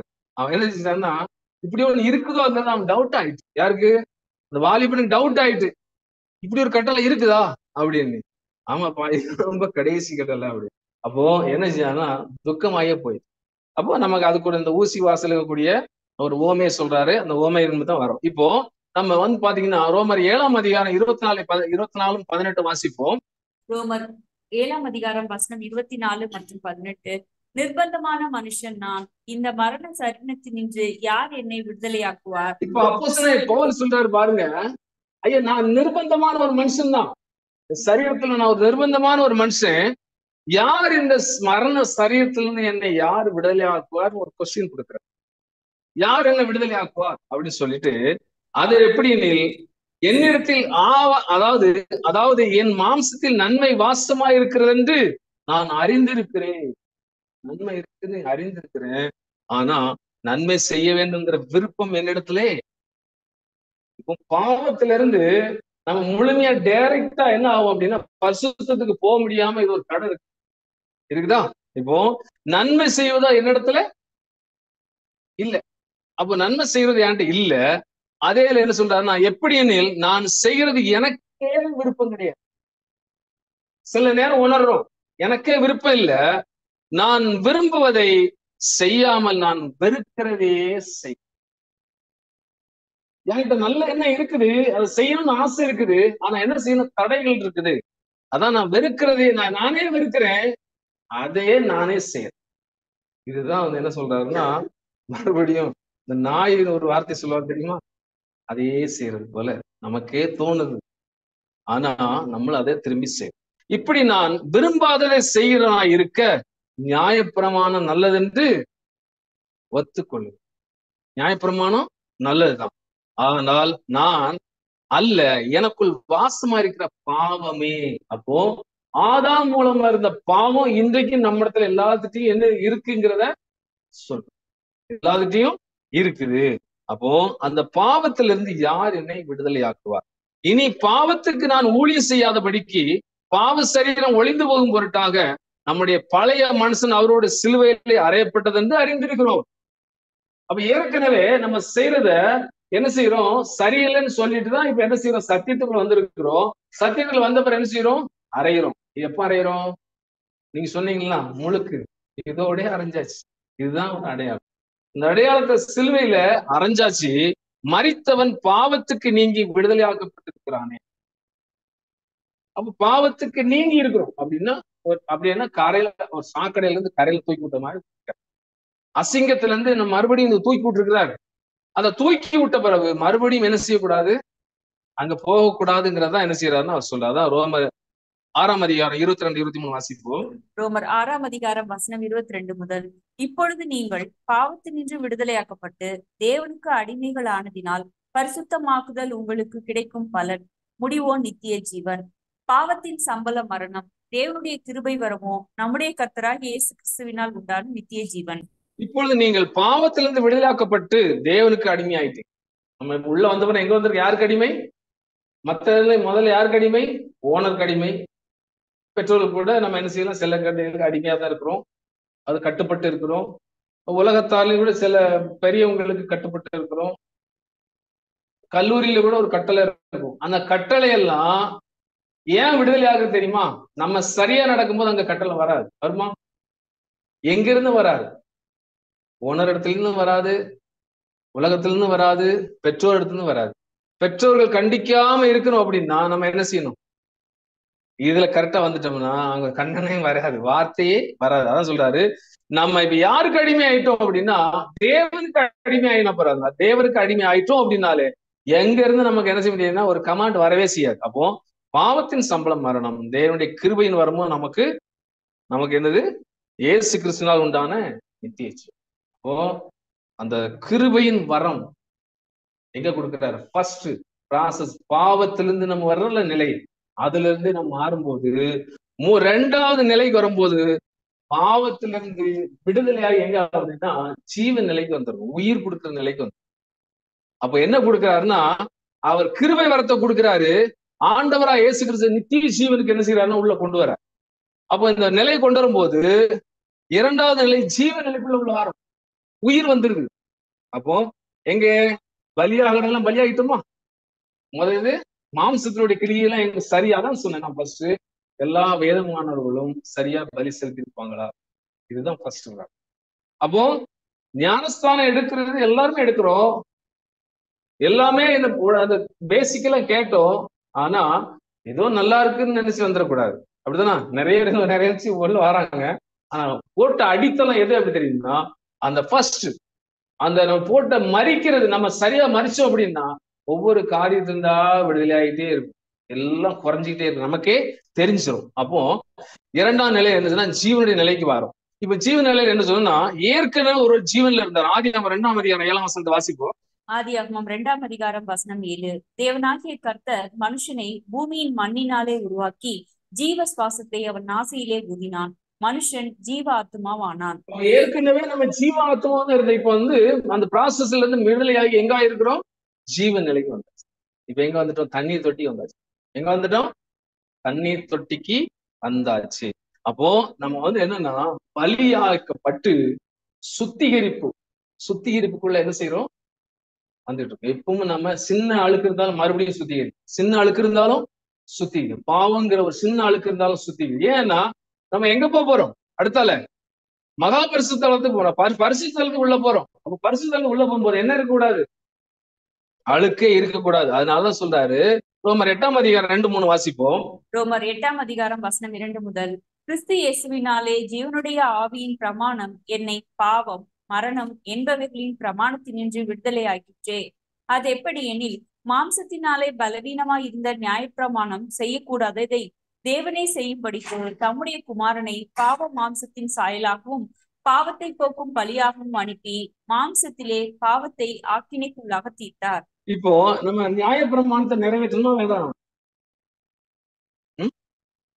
நியாயப்பிரமாணத்தை நிறைவேற்றணும் வேண்டாம்? அதுல சொல்றது பாருங்க, அப்படி எனில் மாம்சத்தில் பலவீனமாய் இருந்த நியாயப்பிரமாணம் செய்யக்கூடாத தேவனே செய்யும்படிக்கு. அப்போ எங்க அப்படின்னா அதாவது மேல சொல்ல போல கிறிஸ்து இயேசுவினாலே ஜீவனுடைய ஆவியின் பிரமாணம் என்னை பாவ பிரமாணம் என்பதின் பிரமாணத்திலிருந்து விடுதலையாக்கி என்ன கொண்டதற்குன்னா நியாயப்பிரமாணம் என்னால செய்ய முடியாததை அப்படியே செய்ய வைக்குது. என்னால முதல்ல செய்ய முடியல, ஆனா கிறிஸ்துவின் ஆவி, தேவனுடைய ஆவி எனக்குள்ள இருக்கிறதுனால நியாயப்பிரமாணத்தை என்ன செய்யறேன்னா செய்ய வைக்குது. தேவன் செய்யும்படிக்கு தம்முடைய குமாரனை, அதாவது பாவ சாயலா இருக்கிறவும் பாவ மாம்சத்தின் சாயலாகவும் பாவத்தை போக்கும் பலியாகவும் அனுப்பி மாம்சத்திலே பாவத்தை ஆக்கணைக்குள்ளே தீர்த்தார். அப்போ நம்மளும் என்ன செய்யறோம் அப்படின்னா, நமக்கு இருக்கிற பாவத்தை ஆக்கணைக்குள்ளே தீர்க்கணும் அப்படின்னா ஃபர்ஸ்ட் ப்ராசஸ் முடிஞ்சு, அப்போ மொத்தமா நம்ம முடிச்சிட்டோம். ரெண்டாவது என்ன வரும்? கொஞ்சம் கொஞ்சமா ஒட்டக்கூடியதை சுத்திகரிச்சுக்கிட்டே வர்றோம். இப்போ மாம்சத்தின்படி நடாமல் ஆவின்படி நடக்கிற நம்மிடத்தில் நியாயப்பிரமாணத்தின் நீதி நிறைவேற்றும்படிக்கே அப்படி. அப்ப நியாயப்பிரமாணத்தின் நீதி நிறைவேற்றுவதற்காக அப்படி செய்யறார், அன்றி மாம்சத்தின்படி நடக்கிறவர்கள் மாம்சத்துக்குரியவர்களே சிந்திக்கிறார்கள். இப்ப மாம்சத்துக்குரியதை நம்ம நடக்கும் போது அவங்களுடைய மைண்ட் எப்படி இருக்கும்? மாம்சத்துப்படி தான் இருக்கு, ஆவியின்படி இருக்காது. அப்போ மாம்சத்துக்குரியவர்களை சிந்திக்கிறார்கள், ஆவியின்படி நடக்கிறவர்கள் ஆவிக்குரியவர்களை என்ன செய்யறாங்கன்னா சிந்திக்கிறார். அப்போ நம்முடைய ஆவிக்குரிய ஜீவியம் நான் என்ன அப்படின்னா, தேவனுடைய திட்டத்துக்கு நம்ம ஒத்துழைச்சு, தேவனுடைய திட்டத்துக்கு நம்ம ஒத்துழைச்சு போகும்போது நம்ம என்ன செய்யறோம் அப்படின்னா ஆவிக்குரிய சிந்தைகளே போயிடும். இல்லை அப்படின்னா உலகத்துல யாருக்கு நம்ம ஒத்துழைச்சாலும் சரி, தேவனுக்கு ஒத்துழைக்க முடியாது. இப்ப இன்னைக்கு நிறைய பேர் மாம்சத்தின்படி நிறைய கிரியை செய்யறாங்க. என்ன அந்த கிரியை செஞ்சதுனால அப்ப ஒருவரை நம்பி இன்னொருத்தர் வாழ முடியாது. ஏற்கனவே சொன்னோம் இல்லையா? ஒருவரை நம்பி இன்னொருத்தர் வாழும்போது அப்ப என்னன்னா கிறிஸ்துவுடைய சில ப்ராசஸ் மாறுது. எப்படி மாறுது அப்படின்னா, இவர் ஒரு தலைவர் ஆயிடுவார். யாருக்கு? நமக்கு வேதமானவர்கள் யாராவது தலைவர் உண்டா? இல்ல. நமக்கு தலை யாரு? கிறிஸ்து தான் தலை. அப்போ கிறிஸ்துவ நம்ம தலையாய கிறிஸ்துவை நம்ம கொண்டிருக்கிறதுனால கிறிஸ்துவை தான் பெற்றி இருக்கிறோம், கிறிஸ்துவ தான் நம்பி இருக்கிறோம், கிறிஸ்துவை சார்ந்து போயிட்டு இருக்கோம். இப்ப இன்னொருவர் நமக்கு தலையாகும் போது ஒரு கார்டியனா மாறினார்னா ஊழியம் அவருக்கு செய்ய வேண்டிய சூழ்நிலை உண்டாயிருக்கு. யாருக்கு? அப்போ மாம்சத்தை, அதாவது மனுஷரை பிரியப்படுத்துகிற யாவரும் கிறிஸ்துவின் ஊழியக்காரர் அல்லன்னு எழுதிட்டார். அப்போ நம்ம யாரையும் பிரியப்படுத்த முடியாது. இவங்க நல்லவங்க அவங்க நல்லவங்க சொல்லலாமா? சொல்ல எந்த தகுதியுமே கிடையாது, தெரியாது. நம்ம ஒழுங்கா ஓடிட்டு இருந்தா என்ன தெரியாது, மற்றவங்க பத்தி தெரியாது. அவங்க எப்படி ஓடினாரு அப்படி ஓடினாரு அப்படிங்கிறது என்ன செய்யலாம்? ஒருவேளை பாஸ் ஆனவரை என்ன கேட்கலாம், அவர் எப்படி ஓடி வந்தாரு. ஆனா நம்ம அவர் எப்படி ஓடுறாரு எப்படி ஓடுறாரு நம்ம என்ன செய்ய முடியாது, கணக்கிட முடியாது. அதான் சொல்ற, அந்தபடி முந்தின மனுஷனாகிய ஆதாம் ஜீவ ஆத்மானான் என்று எழுதியிருக்கிறது, பிந்தின ஆதாம் உயிர்ப்பிக்க ஆவியான். இப்போ தேவனுடைய ஆவி என்ன செய்யுதுன்னா உயிர்ப்பிக்குது. பழைய ஆத்மா என்ன செய்யுதுன்னா ஜீவ ஆத்மாவை, அந்த ஜீவ ஆத்மா என்ன இருந்ததுன்னா இதுல இருந்து ப்ராசஸ் மாறி என்னதுன்னா, அதாவது ஆகிலும் ஆவிக்குரிய சரீரம் முந்தினதல்ல. இப்ப நம்ம கூட இருக்குது, மாம்ச சரீரம் நம்ம கூட இருக்குது, ஆவிக்குரிய சரீரம் முந்தினதல்ல. ஜென்ம சரீரம் முந்தினது, ஆவிக்குரிய சரீரம் பிந்தினது. இப்ப ஆவிக்குரிய மனுஷன் பிந்திதான் உள்ள வந்திருக்காரு. யாரு? புது சிருஷ்டிங்கிற சரீரம் உள்ள மெதுவா வந்திருக்குது. ஆனா ஜென்ம சரீரம் ஏற்கனவே இருக்குது. ஜென்ம சரீரம் என்ன சொல்லும்? நான் எவ்வளவு காலமா உட்கார்ந்துட்டு இருக்கிறேன், நீ இப்ப உன்னுடைய ராஜ்யத்தை நீ கட்டிருவியா? கேட்கும் இல்லையா? உன்னுடைய ராஜ்யத்தை நீ கட்டிருவியா அப்படின்னு என்ன செய்யும்னா, இந்த பழைய சரீரத்துல சாத்தான என்ன செய்வான்னா அதிகமா கிரியை செய்ய வாய்ப்பு இருக்கு. 1 கொரிந்தியர் 15ஆம் அதிகாரம் 47 இருந்து வாசிப்போம். 1 கொரிந்தியர் 15ஆம் அதிகாரம் வசனம் 47 முதல். முந்தின மனுஷன் பூமியிலிருந்து உண்டான மண்ணானவன், இரண்டாம் மனுஷன் வானத்திலிருந்து வந்த கர்த்தர். மண்ணானவன் எப்படிப்பட்டவனோ மண்ணானவர்களும் அப்படிப்பட்டவர்களே. வானத்துக்குரியவர் எப்படிப்பட்டவரோ வானத்துக்குரியவர்களும் அப்படிப்பட்டவர்களே. மேலும் மண்ணானவருடைய சாயலை நாம் அணிந்திருக்கிறது போல வானவருடைய சாயலை அணிந்து கொள்வோம். இப்போ முந்தின மனுஷன், அதாவது பூமியில் உள்ள மண்ணானம், சாதாரண மண்ணு தான். அது என்ன செய்யும்? கொஞ்ச நாள் அழிஞ்சு போயிட்டு நமக்கு தெரியும். ஏற்கனவே நம்ம முன்பு அங்கே வெளியே இருக்கும் போதே தெரியும் அழிஞ்சு போனி. ஆனா அந்த சரீரத்தை என்ன செய்யும்? முக்கியத்துவம் கொடுத்து வந்தோம். ஆனா அங்க என்ன சொல்றாரு? மண்ணானவன் இரண்டாம் மனுஷன் வானத்துல வந்து, அப்போ வானத்துல இருந்து ஒரு அப்பம் வந்திருக்கு. அந்த அப்பத்தை நம்ம என்ன செய்யறோம்? இன்னைக்கு சாப்பிடுறோம், பிழைக்கிறோம். மண்ணானவன் எப்படிப்பட்டவரும் மண்ணானவர்களும் அப்படிப்பட்டவர் இருக்கிறாங்க. வானத்துக்குரியவர் எப்படிப்பட்டவர்களோ வானத்துக்குரியவர்களும் அப்படிப்பட்டவர்கள் இருப்பாங்க. அப்போ அப்பத்தை நாம் சாப்பிடும்போது பிழைப்பு உண்டாகும். மேலும் மண்ணானுடைய சாயலை நாம் அணிந்திருந்தது போல வானவருடைய சாயலையும், வானவருடைய சாயலும் நமக்குள்ள இருக்குது, பழைய மண்ணான சாயலும் இருக்குது. நம்ம உலகத்துல மனுஷன் பார்க்கும்போது மண்ணான சாயலாம் தெரியும். வானவருடைய சாயல் எப்படின்னா நம்முடைய கிரியின் மூலமா என்ன செஞ்சிடும், வெளிப்பட்டுரும். அப்ப அந்த கிரியின் மூலமா என்ன செய்யணும்னா காண்பித்தாகணும். இப்போ என்ன சொல்லுன்னா, இங்க மண்ணான சாயல் சொல்லும் போது ஆட்டுக்குட்டியானவர் எங்கே போனாலும் அங்கே பின்னே செல்ல. சரியா? அப்போ இரண்டாவது நிலை ஜீவன் நிலை. ஜீவன் வந்தவன் யாரு பின்னாடி போயிடும், கிறிஸ்து பின்னாடி. சரியா? இப்ப மூன்றாவது சொல்லும்போது ஞானம் வரணும் உள்ள, ஞான நிலையில வருதும். இது வசனத்துல வளர்ச்சி உண்டாக்கிட்டே இருக்கு. ஞானம் உள்ள வந்த உடனே என்ன உண்டாகும், வசனத்திலே வளர்ச்சி உண்டாகும், வசனத்துல நாட்டம் உண்டாகும், வசனத்தை தேடி பிடிக்கணும், வசனத்தை கண்டுபிடிக்கணும், வசனத்தை ஆராய்ந்து பார்க்கணும், வசனத்தை உட்கொள்ளணும். அந்த உட்கொண்டு அதோட டேஸ்ட் என்ன செய்யணும், மற்றொரு இடத்த சொல்லணும். இல்லையா? இந்த கடையில இருக்கிற ஒரு பொருள் நல்ல டேஸ்டா இருக்குன்னு சொல்றோம் அப்படின்னா அது எப்படி சொல்றோம், சாப்பிட்டதானே சொல்றோம். அதே போல வானவருடைய சாயலை நம்ம அறிந்து கொண்டிருக்கோம்னா அந்த அப்பத்தை நம்ம என்ன செய்யறோம் சொல்றோம். இப்ப வசனத்துல வளர்ச்சி அப்படின்னு நான் சகோதரன் சொல்றாரு, வாசிப்போம். Reprint 4124 paragraph 3. ஆவியினால் ஜெனிப்பிக்கப்பட்டு ஆவியினால் பிறக்கக்கூடியவர்கள் மட்டுமே உண்மையில் அந்த ஆவிக்குரிய ராஜ்யத்தை பார்க்கவும் அதற்குள் நுழையவும் கூடும். ஆனால் நமது கர்த்தர் ஜலத்தினாலும் ஆவியினாலும் பிறவாவிட்டால் என்று கூறுகிறார். தண்ணீர் என்றதும் பாவங்களுக்கான மன்னிப்பாகவும் மனம் திரும்புதலுக்கான அடையாளமாகவும் யோவான் ஸ்நானகனும் அவருடைய சீஷர்களும் பிரசங்கித்துக் கொண்டிருந்த தண்ணீர் ஞானஸ்தானம் குறித்து அநேகமாக நிக்கதோமுவின் சிந்தைக்கு வந்திருக்கும். பெந்தகோஸ்தே நாள் முதல் இன்று வரை வாழ்ந்து கொண்டிருக்கும் நமக்கோ பரிசுத்த ஆவியின் வழி நடத்துதல் மற்றும் போதனையின் கீழ் தேவனுடைய ஆழங்களின் மீதான புரிந்து கொள்ளுதல் கொடுக்கப்பட்டுள்ளது. என்ன சொல்றாரு அப்படின்னா, ஜலத்தினாலும் ஆவினாலும் பிறக்காவிட்டால் அப்படின்னு நம்ம என்ன செய்யறோம், நம்ம ஃபர்ஸ்ட்ல பார்த்தோம். தண்ணீர் என்றது பாவத்துக்குரிய மன்னிப்பாகவும் மனம் திரும்புவதற்கான அடையாளமாகவும் யோவான் ஸ்நானன் என்ன செய்யறாருன்னா அவருடைய சீசருக்கு அடையாளமாகவும் யோவான் ஸ்நானன் என்ன செய்யறாருன்னா கொடுத்து வந்தார். தண்ணீர் ஞானஸ்தானம் குறித்து அதிகமாக நிக்கதேமின் சிந்தைக்கு வந்திருக்கும் அப்படின்னா பெந்தேகோஸ்தே நாள் முதல் இன்று வரை வாழ்ந்து கொண்டிருக்க நமக்கோ அப்படின்னா அன்றைக்கு நம்ம அவர் ஊற்றப்பட்ட அந்த ஆவி இந்த வரை நமக்குள்ள என்ன செஞ்சுட்டு இருக்குது, கிரேசி. இப்போ மற்ற போதனையின் கீழ் தேவனுடைய ஆழங்களின் மீதான புரிந்து கொள்வது எப்படி அப்படி சொல்லும் போது ஆவியினால் ஜெனிப்பிக்கப்பட்டு ஆவியினால் பிறக்கக்கூடியவர்கள். அப்ப ஆவியினால் ஜெனிப்பிக்கப்பட்டு அதுல பிறந்து வாழக்கூடியவர்கள் மட்டுமே உண்மையில் அந்த ஆவிக்குரிய ராஜ்யத்தை பார்க்கவும் அதற்குள் நுழையவும். சரியா? அப்போ நம்ம அதுக்குரிய அந்த சிந்தையும் மைண்ட் இருந்தா மட்டுமே என்ன செய்ய முடியும், அந்த ஆவிக்குரிய அந்த ராஜ்யத்தை நாம என்ன செய்யலாம், பார்க்கலாம். இப்போ ஃபர்ஸ்ட் நம்ம மகாபரிசுத்தத்துல கடந்து போறோம். இப்ப தண்ணீர் தொட்டி மூலமா நம்ம சுத்திகரிச்சு நம்ம கொண்டு போகும்போது நம்முடைய வாழ்க்கையை கொஞ்சம் சேஞ்ச் ஆகாம எங்க போயிடலாம் அப்படின்னா பரிசுத்தலத்துக்கு. பரிசுத்தலத்துல ஃபர்ஸ்ட் என்னன்னா சமூகத்து அப்பம் இருக்குது. இந்த அப்பத்தை சாப்பிடுறதுக்கு உரிமை நமக்கு கிடைச்சிருக்கு இல்லையா? இந்த அப்பத்தை நம்ம சாப்பிடணும் அப்படின்னா என்ன வேணும் தெரியுமா, அப்பா பிதாவுங்கிற புத்திர சுவீகாரம் வேணும் இல்லையா?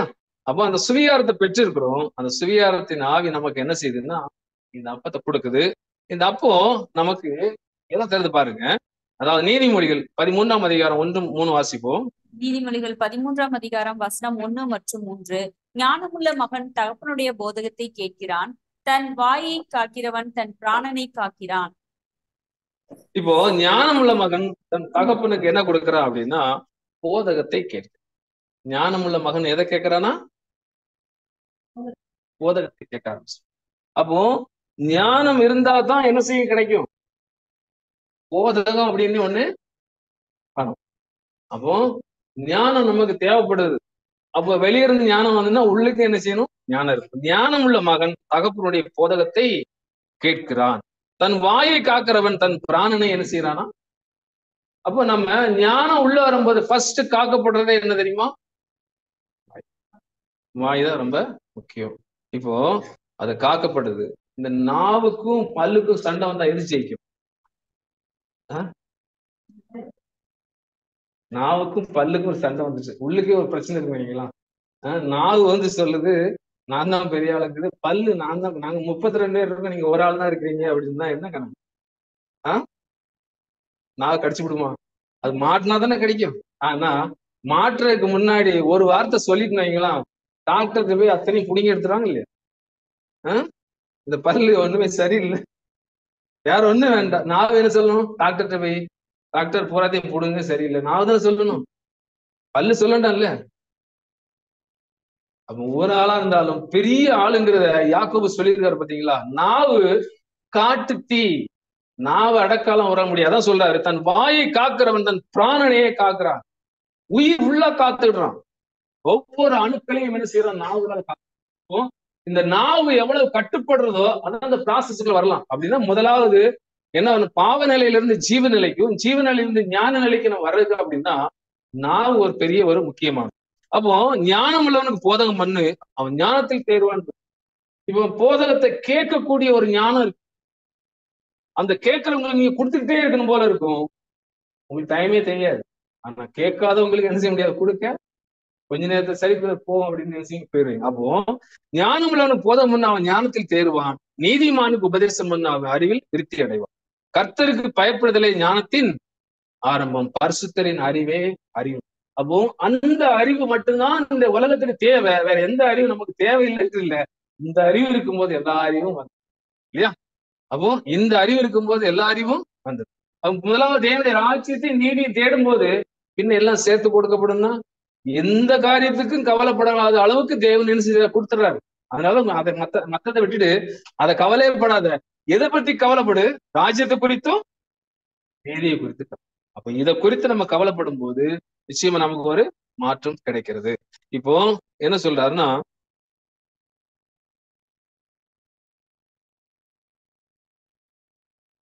இப்போ 1 கொரிந்தியர் 10:11-12 வாசிப்போம். 1 கொரிந்தியர் 10:11 முதல், இவைகள் எல்லாம் திருஷ்டாந்தங்களாக அவர்களுக்கு சம்பவித்தது, உலகத்தின் முடிவு காலத்தில் உள்ள நமக்கு எச்சரிப்பு உண்டாகும்படி எழுதப்பட்டும் இருக்கின்றது. இப்படி இருக்க தன்னை நிற்கிறவன் என்று எண்ணுகிறவன் விழாதபடிக்கு எச்சரிக்கையா இருக்க கடவன். இப்ப எங்க நிற்கிறோம், இந்த இடத்துல பரிசுத்தத்துல நிற்கிறோம். அதாவது அங்க வசனத்துல என்ன சொல்லுது, இப்படி இருக்க தன்னை நிற்கிறவன் என்று எண்ணுகிறவன் விழாதபடி. ஓகே, அதாவது பரிசுத்தலத்து உள்ள வந்தாச்சு, நிக்கிறோம். ஆனா அங்க வந்து எதை நினைக்க விடாதுன்னு சொல்றாருன்னா, இவைகளா திருஷ்டாந்தாலும் அவருக்கு சம்பவித்ததுன்னா இது எதை குறிக்கும் அப்படின்னா, எகிப்துல இருந்து ஒரு குறிப்பு வந்தாங்கல்ல, அங்கிருந்து வந்தவங்களை குறிக்குது. உலகத்தின் முடிவு காலத்தில் நமக்கு என்னதுன்னா எச்சரிப்பு உண்டாகும்படி எழுதப்பட்டிருக்கு. எகிப்துல இருந்து எல்லாருமே போய் என்ன செய்யல, கானான் தேசம் போய் சேரல. அப்படின்னா ஒரு சிலர் போய் சேர்ந்தாங்க. அப்போ இங்க நிறைய என்ன ஆகுதுன்னா, நிறைய நமக்கு தெரியும் பிரச்சனைகள், நிறைய பேதங்கள், நிறைய என்ன, அதாவது உள்ளுக்குள்ளே நிறைய குழப்பங்கள்லாம் இருந்து என்ன ஆயிடுச்சுன்னா உடஞ்சு ஆங்காங்க இருந்துட்டாங்க, ஆங்காங்க இருந்தாங்க. கொஞ்சம் பேர் என்னஞ்சாங்கன்னா ஓடுனாலும் என்ன செஞ்சாங்க, எல்லாத்தையும் வெறுத்துட்டு ஓடுனாங்க. எல்லாத்தையும் வெறுத்தி ஓடினாலும் என்ன செய்யல, என்ன என்ன செய்யணும், அவங்களுக்கு விடுதலை கிடைக்கல. ஆனா என்ன சொல்லப்பட்டிருக்குன்னா, இவையெல்லாம் திருஷ்டாந்தங்களாக அவங்களுக்கு சம்பவித்தது இந்த உலகத்தின் முடிவு காலத்தில் இருக்கும்போது நமக்கு எப்படி எச்சரிப்பு உண்டாக எழுதப்பட்டிருக்கிறது. இப்படி இருக்க தன்னை நிற்கிறவன் என்று இருக்கிறவன் இல்லாதபடி. அப்ப இப்போ எங்க நிற்கிறோம் அப்படின்னா நல்லா புரிஞ்சுக்கிடணும். நம்ம என்ன சாப்பிடுமோ, என்ன கிடைச்சது, இப்ப என்ன கிடைச்சது, என்ன நிலையில வந்திருக்கோம், ஞான நிலையில வந்திருக்கோம். ஞான கண்மலைக்கு மேல நிக்கிறோங்கிறத மறந்துடக்கூடாது. இப்ப எங்க நிக்கிறோம் அப்படின்னா ஒரு ஞான கண்மலைக்கு மேல நிக்கிறோம். அப்போ அந்த ஞான கண்மலைக்கு மேல நிக்கிறவன் என்ன செய்யக்கூடாதுன்னா விழாதபடி எச்சரிக்கையா இருக்கணும். இனி நம்ம என்ன, அவர் நம்ம சுமக்கிறவர். அப்ப அவர் நம்ம சுமக்கிறதுனால அவரோட இருந்து நம்ம என்ன செய்யணும் அப்படின்னா உடந்து நம்ம என்ன செய்யணும், பயணிக்கணும். அப்போ நம்ம முடியாத சூழ்நிலையில அவர் நம்ம ஏந்துகிறவர், தாங்குகிறவர், நம்ம சுமந்து கொண்டு சேர்க்கிறோம். அப்போ ஞான கண்மலையில் நிற்கிறோம், நம்ம என்ன செய்யக்கூடாது, நம்ம விழுந்து விட கூடாது. அப்போ நீதிமொழியில் ஒரு வசனத்தை வாசிப்போம். 22:17. நீதிமொழிகள் 22:17 முதல், உன் செவியை சாய்த்து ஞானிகளுடைய வார்த்தைகளை கேட்டு என் போதகத்தை உன் இருதயத்தில் வை, அவைகளை உன் உள்ளத்தில் காத்து அவைகளை உன் உதடுகளில் நிலைத்திருக்க பண்ணும்போது அது இன்பமாய் இருக்கும். இப்ப நம்ம புது சிஷ்யர் அழைக்கப்பட்ட நமக்கு முக்கியமா நம்ம இருக்க வேண்டியதுன்னா, உன் செவியை சாய்த்து ஞானியினுடைய வார்த்தைகளை கேட்டு உன் போதகத்தை இருதயத்தில். அப்ப இருதயத்துல வைக்க வேண்டியது நம்முடைய கடமை. அதை என்ன செஞ்சிடக்கூடாது, விட்டு விடக்கூடாது. அவைகள் உன் உள்ளத்தில் காத்து அவைகளை உன் உதடுகளில் நிலைத்திருக்க பண்ணும் பொருட்டு அது இன்பமா இருக்கு. அப்ப உதடுகளில் நிலைத்திருக்க பண்ணு போட்டிருக்கீங்க. அப்ப நம்ம வாயிலிருந்து வரதெல்லாம் எதான் வரணும், அறிவு, ஞானம், புத்தி, சத்தியம் தான் வரணும். அதான் சொல்றாரு, ஆசாரியனுடைய உதடிலிருந்து அறிவை. அப்ப நம்ம என்ன அழைப்புகள் வந்திருக்கோம், ஆசாரியனுடைய அழைப்புகளை வந்தாச்சு இல்லையா. ஏன்னா இந்த பரிசுத்த தலத்துக்கு உள்ள யார் இருக்கிறா? ஆசாரியர்கள் தான் யாருமே இருக்க முடியாது. சுத்தி எல்லாம் 11 கோத்திரம் இருக்கு, ஒரு கோத்திரம் மட்டும் தான் உள்ள இருக்கு, லேவி கோத்திரம் மட்டும்தான் உள்ள இருக்கு. இப்போ வந்து லேவி கோத்திரத்துல ஆசாரியர்கள் உள்ள இருக்கிறாங்க, மத்த எல்லா கோத்திரமும் வெளியே தான் நிக்கும். எல்லாம் கொடுத்துட்டு இருக்கு உதவி செய்யுது. இன்னைக்கு உலகமே நம்ம உதவி செய்து தெரியுமா? என்ன உதவி செய்யுது? எப்படியாவது சபையாவுங்க, எப்படியாவது சபையாவுங்கன்னு சொல்ல. உண்மையா இல்லையா? தேவன் இந்த ப்ராசஸ் செய்து இன்னொரு கூட்டம் ரொம்ப ஊண்டி தள்ளுது. யாரு தெரியுமா? இது சகோதரர் எழுதியிருக்காரு. ரொம்ப ஊன்றி தள்ளுது யாரு? திருச்சபையப்பட்ட அழைக்கப்பட்ட நமக்குள்ள இருந்து கொஞ்சம் ஊண்டி தள்ளுவாங்க. யாரு? சீக்கிரம் போங்க அப்படின்னு ஊண்டி தள்ளுவாங்க. பல சோதனைகள் வரும், பிரச்சனைகள் கொடுப்பாங்க. இப்படி எல்லாம் கொடுத்து கொடுத்து என்ன செய்வாங்கன்னா சீக்கிரம் போய் சேருங்கன்னு. அப்ப இப்படி எல்லாம் ப்ராசஸ் பண்றாங்க. அப்படின்னா அதான் சொல்லப்பட்டிருக்குது, உதடு, அதாவது அவைகள் உன் உதடுகளில் நிலைத்திருக்க போதும் பண்ணும் போது. அப்ப நம்ம வாயில என்ன பிரச்சனை பாடுகள் வந்தாலும் எதை காத்துக்கணும்? உதட காத்துக்கிடணும். அதுல என்னன்னா எதை காத்துக்கிடணும் அப்படின்னா, ஞானிகளின் வாக்கியங்கள் மட்டும் வெளிவரும். ஆண்டவர் ஒரே வார்த்தை சொல்லிட்டாரு இல்லையா? மனுஷன் அப்பத்தால் மாத்திரமல்ல தேவனுடைய வார்த்தையினாலும் பிழைப்பான். இதுக்கு என்ன வார்த்தைலாம் சொல்ல முடியும்? நீ போ, நான் கல்ல சாப்பிட்டுடுறேன்னு சொல்ல முடியும். ஆனா சொல்லல. அவர் ஒரே வார்த்தை ஞானியின் வாக்கியத்தை மட்டும் வெளியிட்டார். வேற எதையுமே என்ன செய்யல? வெளிவிடல. அதை நீதிமொழி 22ஆம் அதிகாரம் 20 முதல் வாசிப்போம். நீதிமொழிகள் 22ஆம் அதிகாரம் வசனம் 20 முதல். சத்திய வார்த்தைகளின் யதார்த்தத்தை நான் உனக்கு தெரிவிக்கும்படிக்கு நீ உன்னை அனுப்பினவர்களுக்கு சத்திய வார்த்தைகளை மறுமொழியாக சொல்லும்படிக்கு ஆலோசனையும் ஞானத்தையும் பற்றி நான் உனக்கு முக்கியமானவர்களை எழுதவில்லையா? இப்ப சத்திய வார்த்தைகளின் யதார்த்தத்தை நான் உனக்கு தெரிவிக்கும் பொருட்டு, யதார்த்தம்னா அதாவது உனக்கு இப்ப சாதாரணமா சத்தியத்தை நான் கொடுக்க ஆரம்பிச்சிட்டேன். எப்படி? நீ என்ன செஞ்சுட்டு இருக்கிறா? நிறைய வாங்கிட்டு இருக்கிறா, உட்கொள்றா. அதனால என்ன செய்யறேன்? இப்ப சாதாரணமா நான் என்ன செய்யறேன்? உனக்கு கொடுக்குறேன். சத்திய வார்த்தையின் யதார்த்தத்தை நான் உனக்கு தெரிவிக்கும் பொருட்டு, அதாவது ரொம்ப டீப்பானவங்களுக்கு தான் ரொம்ப விரும்பினதை கொடுப்பாங்க. 12 சீசர்களுக்கும் ஓமைகளை கற்றுக் கொடுத்தாரு. மற்றவங்க கற்றுக் கொடுத்தாரா? இல்ல. அந்த அந்த சூழ்நிலையில இருக்கிறோம். நம்ம வந்து ஒரு சீசத்துவத்துக்குள்ள உள்ள இருக்கிறோம். தேவனுக்கு அடிமையா இருக்கிறதுனால நம்ம என்ன கொடுக்குறாருன்னா, யதார்த்தமா என்ன செய்யறாரு? நமக்கு நிறைய கற்றுக் கொடுத்துட்டு இருக்கிறாரு. நீ உன்னை அதாவது அனுப்பினர்களுடைய சத்திய வார்த்தைகளை மறுமொழியாக சொல்லும்படிக்கும் ஆலோசனையும் ஞானத்தையும் பற்றி நான் உனக்கு முக்கியமானவையை எழுதுறேன். முக்கியமானவை எழுதிருக்கேன். அப்போ ஞானங்கிறது பாத்தீங்கன்னா, இந்த சமூகத்தை அப்போ எவ்வளவு நம்ம அப்பத்தை விரும்பி சாப்பிடுறோமோ ஞானம் வந்துகிட்டே இருக்கு. அங்கன்னா என்ன வருது? ஞானம் வந்துகிட்டே இருக்கு. அப்போ ஆலோசனை வருது, ஞானம் வருது, புத்தி வருது, அறிவு வருது. இவையெல்லாம் உனக்கு முக்கியமானவை நான் என்ன செஞ்சிருக்கிறேன்? எழுதியிருக்கிறேன் ஏற்கனவே. அப்போ எல்லாவற்றையும் நம்ம என்ன செய்யணும்? காத்துக்கொள்ள வேண்டும். இதுதான் அப்போஸ்தலனாகிய பவுல் தெசலோனிக்கேயுக்கு ஒண்ணு எழுதுற. வாசிப்போம். 2 தெசலோனிக்கேயர் 2ஆம் அதிகாரம் 10 முதல் வாசிப்போம். 2 தெசலோனிக்கேயர் 2ஆம் அதிகாரம் வசனம் 10 முதல். கெட்டு போகிறவர்களுக்குள்ளே அநீதியினால் உண்டாகும் சகலவித வஞ்சகத்தோடும் இருக்கும் ரட்சிக்கப்படத்தக்கதாய் சத்தியத்தின் மேலுள்ள அன்பை அவர்கள் அங்கீகரியாமல் போனபடியினால் அப்படி நடக்கும். ஆகையால் சத்தியத்தை விசுவாசியாமல் அநீதியில் பிரியப்படுகிற யாவரும் ஆக்கினைக்குள்ளாகும்படிக்கு அவர்கள் பொய்யை விசுவாசிக்கத்தக்கதாக கொடிய வஞ்சகத்தை தேவன் அவர்களுக்கு அனுப்புவார். இப்ப இதெல்லாம் நம்ம இருக்கும்போது நம்ம விசுவாசம் மாறக்கூடாதுங்கிறக்காக வார்த்தை சொல்ல ஈஆரில் வாசிக்கும் போது, பாவ மனிதன் எல்லா விதமான பாவங்களையும் செய்து ஆன்மீக அளவில் தான் வஞ்சிக்கும் மக்களை ஏமாற்ற பல தந்திரங்கள் செய்யும். எங்க நடக்கும் அப்படின்னா திருச்சபைக்குள்ள நடக்குது. உண்மையை நேசிக்க மறுத்ததால் அம்மக்கள் ஆன்மீக அளவில் தொலைந்து போனவர். அப்போ உண்மையை நேசிக்க மறுக்கிறதுனால எது உண்மை? நமக்கு தேவனுடைய ராஜ்யம் தான் உண்மை. அங்கதான் ஒரு ஆள்கைக்குள்ள நம்ம என்ன செய்யறாரு? நமக்கு தேர்ந்தெடுக்கிறாரு. அந்த உண்மைய, அந்த ராஜ்யத்தின் சுவிசேஷம் உண்மைய மக்கள் ஆன்மீக அளவில் தொலைந்து போனவர்கள் அப்படின்னா அதை குறித்து தொலைஞ்சிருவாங்க. இன்றைக்கு பாத்தீங்கன்னா உலகத்துல இருக்க ஜனங்களுக்கு சுவிசேஷம் என்னன்னு தெரியுமா? தெரியாது. ஆனா சுவிசேஷம் சொல்ல போறோம்னு சொல்லுவாங்க. ஆனா என்ன தெரியாது? ராஜ்யத்தின் சுவிசேஷம். அப்ப ராஜ்யத்தின் சுவிசேஷம் பூலகங்கள சகல ஜாதிகளுக்கும் பிரசங்கிக்கப்படும் அப்படின்னா அங்கதான் பிரசங்கிக்கப்படும்னா நான் இங்கேயே பிரசங்கம் பண்ணு, நானும் பண்ணியிருக்கிறேன். இங்கதான் பிரசங்கம் பண்ணேன்னு சொல்லுவோம். அப்போ இங்கேயாவது ஒரு கூட்டத்துல மாத்தி கொண்டு வந்தோம். ஆனா இங்க நம்ம என்ன செய்யறோம் அப்படின்னா ராஜ்யத்தின் சுவிசேஷத்தை அவர்கள் தொலைந்து போனவர்கள் ஆகிறார்கள். உண்மை, அதாவது உண்மையை நேசித்திருந்தால் அவர்கள் ரட்சிக்கப்பட்டிருப்பார்கள். ரட்சிப்புங்கிறது வந்து முன் நடந்து போகிறது, கடந்து போகிறது. அங்க உண்மையை நேசிக்காதனால ஒவ்வொரு இதையும் தாண்டி போக முடியாம இருக்கிறாங்க. ஆனால் அவர்கள் உண்மையை நேசிக்க மறுத்தார்கள். எனவே அவர்கள் பொய்யை, அதாவது நம்பத்தக்கதாக போலி நம்பிக்கை என்னும் ஆற்றலை அவர்களுக்குள் தேவன் அனுப்புகிறார். எனவே உண்மையை நம்பாத மக்கள் எல்லோரும் தண்டிக்கப்படுவார்கள். அவர்கள் உண்மையை நம்பவில்லை, பாவ செயல் செய்வதில் மகிழ்ந்திருந்தார்கள். இப்ப இந்த ப்ராசஸ் பார்க்கும்போது இந்த ஸ்தலத்துக்கு உள்ள பேர்க்க முடியாது. எங்க பேர்க்க முடியாது? கண்டிப்பா வாய்ப்பு இல்லை. ஏன் அப்படின்னா இதெல்லாம் நம்பினாதான் உள்ள போக முடியும். சத்தியத்தை நம்பினாதான் உள்ள போக முடியும். நம்ம ஜீவ பலி ஆனவாதான் உள்ள போக முடியும்.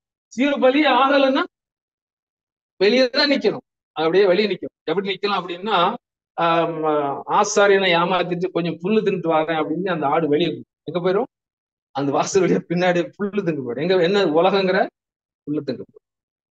மத்த கோத்திரங்கள்ட்ட போய் என்ன செய்யும்? புல்லு சாப்பிடும். அப்போ உள்ள வந்த பிறகு பலி ஆகிதான் பலி ஆகிறது. இதுதான் புத்தி உள்ள ஆராதனை. அப்போ இதேதான் ரோமர் என்ன சொல்றாருன்னா, ரோமர் 15ஆம் அதிகாரம் 4ஆம் வசனத்துல தேவ வசனத்தினால் உண்டாகும் பொறுமையினாலும் ஆறுதலினாலும். அப்போ வேதாசம் நம்ம சமூகத்தை அப்பத்தனை சாப்பிடும் போது என்ன உண்டாகுதுன்னா பொறுமை உண்டாகுது, ஆறுதல் கிடைக்கும். என்ன ஆறுதல் கிடைக்கி? ஆறுதலும் தேர்தலும் வருது இல்ல. இப்ப இந்த ஆறுதலும் தேர்தலும் சொல்லும் போது நமக்கு எதுவுமே இருக்காது, எந்த பிரச்சனையும் இருக்காது. அதனால சீசர்கள் கேட்டாங்க, எல்லாத்தையும் விட்டு உங்ககிட்ட வந்தமே எங்களுக்கு என்ன கிடைக்கும்? சரியான ஆறுதல் கொடுத்தாரு. முதல் ஆளா நீங்க என்ன செய்யுங்க? இருப்பீங்க. முதல் ஆளா இருக்காங்களா அவங்க? உண்மைதானா? ஆனா கடைசியில் ஒரு வார்த்தை சொல்லுவாரு. யார்கிட்ட சொல்லுவாரு தெரியுமா? இல்ல, லாவல கை போட வந்தாரு லத்தோமா. அவர் ஒரு வார்த்தை சொல்லுவாரு, நீங்கள் கண்டு விசுவாசித்தீர்கள், காணாமல் விசுவாசிக்கிறவர்கள் நமக்கு அந்த பாக்கியத்தை வச்சிருக்கிறாரு. பெரிய ஒரு பாக்கியத்தை வச்சிருக்கிறாரு.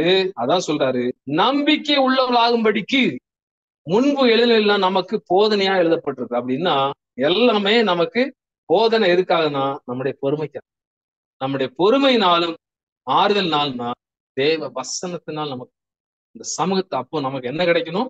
ஒரு பெரிய ஒரு நமக்கு போதனை, நல்ல ஒரு ஆறுதல் கிடைக்கும். அதுல நம்ம அதுல போகும்போது நமக்கு உலகத்தை எதுவும் கிடைக்காது. உலகத்தை சிந்திக்க வேண்டிய அவசியம் இல்லை. ஏன் அப்படின்னா உலகத்துல இருக்கிறவங்க நிறைய பிரச்சனைக்குள்ளதான் இருக்கிறாங்க. அது பெரிய ஒரு சந்தோஷம்னு கிடையாது.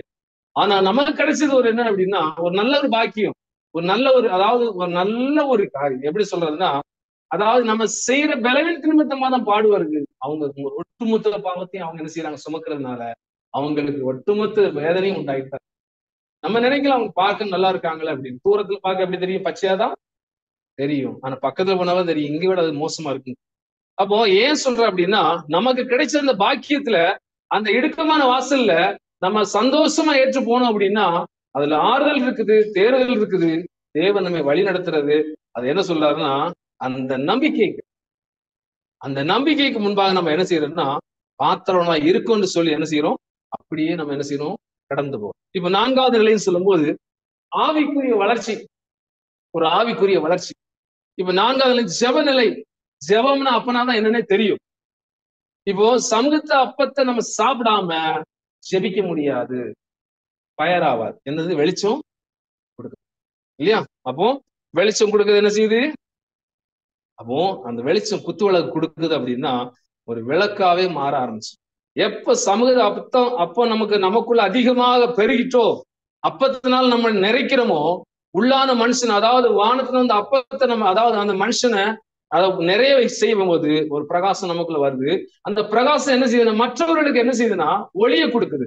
அந்த ஒளி என்ன செய்யுது? ஒளிய நாம என்ன செய்யறோம் அப்படின்னா அணையாதபடி காத்துக்கொள்ளணும். அதுக்கு என்ன செய்யணும்? ஃபர்ஸ்ட் என்ன செய்யலாம்?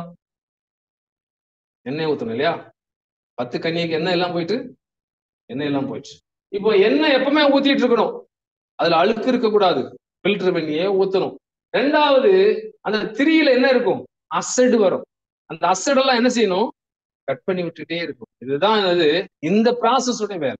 இப்ப 4வது உள்ள வரும் அப்படின்னா ஒரு ஜெப நிலை என்று சொல்லும் போது அசடுகள் அப்போ மறுபடியும் உள்ள வருது. பரிசுத்த ஸ்தலத்துக்கு உள்ள போகும்போது வருது. அந்த அசடையும் கட் பண்ணி என்ன செய்யறாங்கன்னா ஒரு இதுல ஏந்தி வெளியே கொண்டு போய் தட்டுறாங்க. அப்போ அந்த அசடெல்லாம் நீக்கணும், எண்ணெயை காத்துக்கொள்ளும். வேத வசனம் பரிசுத்தாவிங்கிற எண்ணெயை நம்ம என்ன செய்யறோம்? காத்துக்கொள்ளும். ரோமர் 12ஆம் அதிகாரம் 1-2 வாசிப்போம். ரோமர் 12ஆம் அதிகாரம் வசனம் 1 முதல். அப்படி இருக்க சகோதரரே, நீங்கள் உங்கள் சரீரங்களை பரிசுத்தமும் தேவனுக்கு பிரியமுமான ஜீவ பலியாக ஒப்புக் கொடுக்க வேண்டும் என்று தேவனுடைய இரக்கங்களை முன்னிட்டு உங்களை வேண்டிக் கொள்கிறேன். இதுவே நீங்கள் செய்யத்தக்க புத்தியுள்ள ஆராதனை. நீங்கள் இந்த பிரபஞ்சத்திற்கு ஒத்த வேஷம் தெரியாமல் தேவனுடைய நன்மையும் பிரியமும் பரிபூர்ணமுமான சித்தம் இன்னதென்று பகுத்தறியத்தக்கதாக உங்கள் மனம் புதிதாகிறதுனாலே மறுரூபமாகுங்கள். இப்ப ஒரு மறுரூபம் புத்தி உள்ள ஆராதனைக்கு உள்ள வந்தாச்சு. இந்த புத்தி உள்ள ஆராதனை என்ன செய்யுது அப்படின்னா, தேவனோடு வலுவான உறவை நம்ம நெருங்கிறோம். அடுத்தால பார்க்கும்போது தேவனுக்கு வெளிச்சம் கொடுக்க ஆரம்பிச்சிடும். தேவனுக்கு வெளிச்சம் கொடுக்க ஆரம்பிச்சிடும். அப்போ தேவனுடைய வெளிச்சத்தை நம்ம என்ன செய்யணும், மற்றவங்களுக்கு காண்பிக்க ஆரம்பிச்சிருவோம். தேவனுடைய கிருபைகளை பெற்றுக்கிட்டே இருப்போம். என்ன கிருபோம்?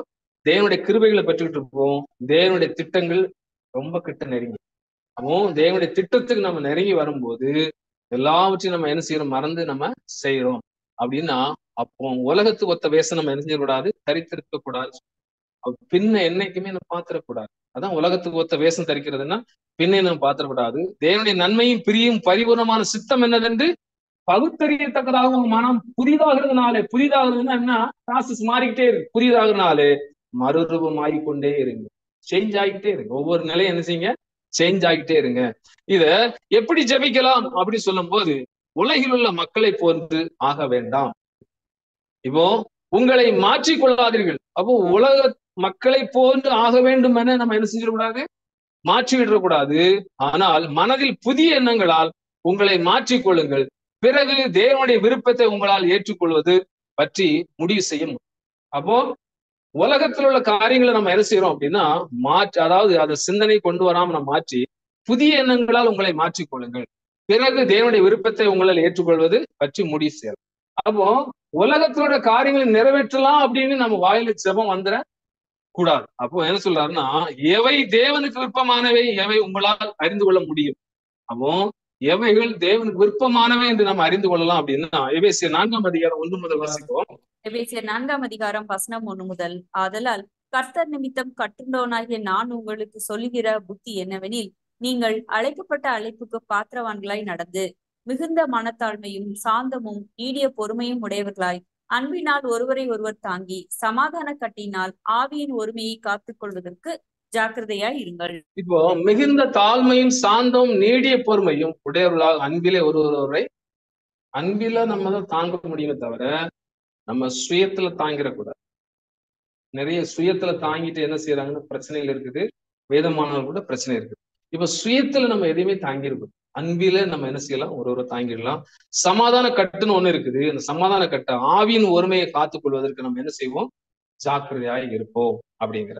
அதேதான் பவுல உபசு சொல்றாரு 1 கொரிந்தியர் 9 அதிகாரம் 26, 27. ஆதலால் நான் நிச்சயம் இல்லாமல் நான் என்ன செய்யல, நான் ஒரு நிச்சயத்தோட தான் ஓடுறேன். இப்ப நான் வெளிச்சம் கொடுக்கறது நல்லாவே தெரியும். ஏன் அப்படின்னா, அவர் கொடுக்கிற அந்த வெளிச்சங்கள் எல்லாருக்குமே நிறைய ஒரு பிரயோஜனமா இருந்தது. பவுல உபசு கொடுத்தது. ஆகாயத்தை அடிக்கிறதுனால சிலம் பண்ணு. ஆகாயத்தை அடிக்கிறதுனா உலகத்துல செய்யுது. அப்போ ஆகாயத்தை அடிக்கிறதுனா உலகத்துல ஒண்ணுமே நடக்காது. உலகத்துல இந்த சத்தியத்தை கொண்டு போய் போட்டீங்கன்னா அது என்ன செய்யாது, உழைக்க. மற்றவர்களுக்கு பிரசவம் பண்ணுகிற நான் தானே ஆகாத போதபடிக்கு என் சரீரத்தை ஒடுக்கி கீழ்படுத்தும். அப்ப நம்ம தான் நம்மளை என்ன செய்யணும், ஒடுக்கிக்கிடணும், கீழ்படுத்தி கொள்ளணும். நம்ம நடக்கிறத நம்ம ஆராய்ந்து சிந்தித்து பார்க்கணும். அப்படின்னா ஒரே ஒரு ப்ராசஸ் தான். ஜெபிக்கும் போது மட்டும்தான் என்னுடைய குறைகள் தெரியும். நல்லா புரிஞ்சுக்கணும். இன்னைக்கு நம்ம ஜெப நிலையை நம்ம என்ன செய்யறதுன்னா, நம்ம சில நேரம் அசட்டை பண்ணிட்டு இருக்கிறாங்க. ஏன் அப்படின்னா, கண்ணை மூடி தேவனுடைய சமூகத்துல முழங்கால் படியிடும் போது நிச்சயமாக என் குறையை ஃபர்ஸ்ட் சொல்றேன். என்னுடைய குறை ஃபர்ஸ்ட் சொல்றேன். ஏன் அப்படின்னா, அந்த குறைய முதல்ல அந்த அசடை வெட்டி போட்டுட்டு அதுக்கப்புறம் என்ன செய்யும், பிரகாசம் எரியும் போது அவரோட. அப்ப அந்த குறைகளை அவர் என்ன செய்யறாருன்னா, உணர்த்தக்கூடிய குற்றங்களை உணர்த்தக்கூடியவர் அவர் தான். அப்ப ஜெபிக்கும் போதுதான், இல்லாத நேரத்துக்கு நம்ம வேதத்தை கேட்போம், நம்ம படிக்கிறோம், அநேக சத்தியத்தை கேட்கிறோம், வானொலியில நம்ம என்ன செய்யறோம், கேட்டுட்டு இருக்கோம். ஆனா இதன் மூலமாக என்ன செய்ய முடியாது அப்படின்னா, கேட்டுட்டு போயிடுமே தவிர ஜெபிக்கிற தேவனோடு ஒரு உடன்படிக்கை போட்டோம் இல்லையா, அந்த உடன்படிக்கையில முக்கியமானது இது ஒரு ஜெபம். அப்போ அதான் பவுல் கூட என்ன சொல்றாருன்னா, அதாவது எனக்காகவும் விண்ணப்பங்கள் சொல்றாரு. ஏன் அவர் சொல்லணும் அவசியம் இல்லை. அப்போ அவரும் அவருடைய ஆவிக்குரிய வாழ்க்கையில எந்தவித குறைபாடு இல்லாம நல்ல ஒரு போராட்டத்தை போராடுவதற்கு அவரும் என்ன சொல்றாருன்னா, எனக்காகவும் என்ன செய்யுங்க, வேண்டிக்கொள். அப்போ ஒருவருக்கு நம்ம சந்திக்கும் போது கூட எங்களுக்காக வேண்டிக்கொள். சரியா? அப்போ அந்த வேண்டுதல் அவசியம். ஒருவருக்கு ஒருவர் வேண்டுதல் ரொம்ப அவசியம். அப்ப இந்த ஜெப நிலைன்னு சொல்லும் போது அவருடைய வெளிச்சம் என்ன கூடாது, குறைந்து விடும். அந்த வெளிச்சத்திலேயே நடக்கணும், அந்த வெளிச்சத்திலே போகணுங்கிறத என்ன செய்யறதுன்னா மற்றவங்களுக்கு தூண்டு. இதுதான் ஒரு உண்மையான ஒரு புது சிருஷ்டிக்கு அடையாளம். அவர் வெளிச்சம் எரிஞ்சா என்ன, எரியாம போனா என்ன, இல்ல அணைஞ்சா என்ன அப்படின்னு நம்ம நினைக்கிற கூடாது. அப்ப மற்றவர்களுக்கு நாம என்ன செய்யறோம்னா வெளிச்சம் காண்பிக்கிறோம் அப்படின்னா, உங்க வெளிச்சம் கம்மியா இருக்கா, தூண்டி தூண்டி விடக்கூடியதுதான் ஜெபம். அவளுக்காக என்ன செய்யலாம், விண்ணப்பம் பண்ணக்கூடியது வரலாம். அதான் பேர் சொல்றாரு 2:21-22. இதற்காகத்தான் நம்ம என்ன செஞ்சிருக்கிறோம், அழைக்கப்பட்டோம். ஏனெனில் கிறிஸ்து உங்களுக்காக பாடுபட்டு நீங்கள் தம்முடைய அடிச்சோட தொடர்ந்து வரும்படிக்கு ஒரு மாதிரியை வைத்திருக்காரு அப்படின்னா, அவர் இடைவிடாமல் ஜெபித்தது இல்லையா? அவர் இடைவிடாமல் ஜெபிச்சார். என்னதான் ஜெபிச்சிருப்பாரு, அவருக்கு என்னதான் வேணும்? எப்ப பார்த்தாலும் மலைக்கு போறாரு, வனாந்தரத்துக்கு போறாரு, ஆலயத்துல என்ன நிறைய இடங்கள்ல ஜெபிக்கிறார். எதுக்காக ஜெபிக்கிறாருன்னு சொல்லும் போது, அவர் கொடுத்த 12 பேரையும் முதல்ல காத்து ஃபர்ஸ்ட் இல்லையா?